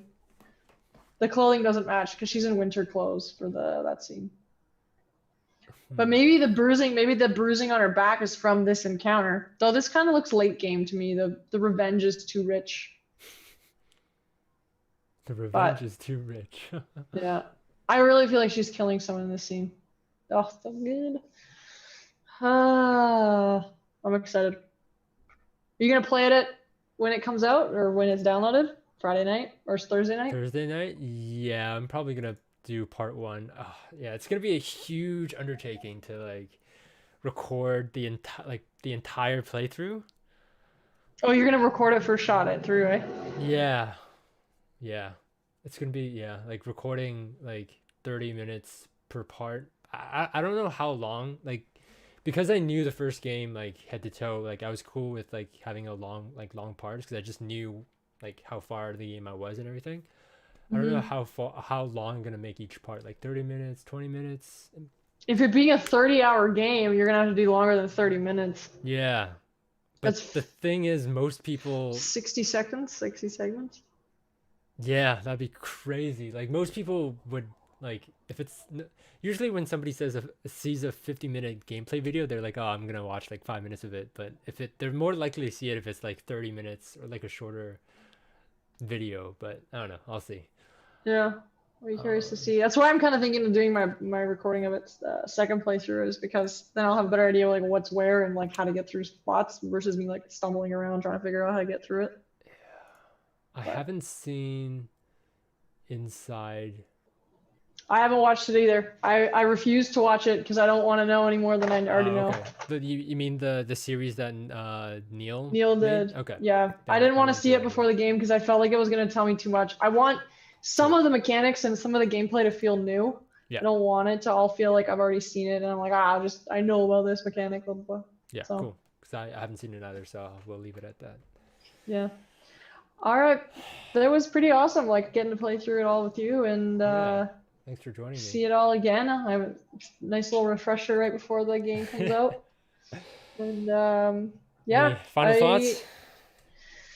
Final thoughts is we're in for a hell of an emotional ride, Yeah. and I expect to be emotionally destroyed by the end of playing this game. And I think that it's going to be game of the year. Saying it right now, game of the year.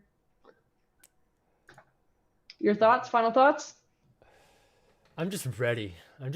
Like I haven't seen just like you. I haven't seen all of the inside of the story or whatever because I don't like you. I don't want to see too much. I want to be surprised, and I'm just ready. Like whatever traumatic experience they give me, I'm ready for it. I'm not. I'm even like not thinking too much about it because I just I'm fine with just like clearing my head and just going in kind of like as empty as I need to be. And so yeah, Yeah. I'm just fucking ready. I'm excited. I will, as soon as I finish that game playthrough, because I'm going to be a little bit delayed because of everything going on this weekend, but I'm going to message you and we're going to chat talk about a it. And lot maybe about we'll it. have to do another stream about chatting about what happened and For see how sure. accurate we were with some of our guesses. For sure. All right. Thanks for joining me. I really appreciate it. Yeah, thank you for having me. Much Yeah, absolutely. appreciated. And thanks to all of you for joining us. And get ready for The Last of Us Part 2. I will attempt to make videos, make the entire playthrough. So stay tuned for that. And everybody have a good night. Take care. Good night. Peace.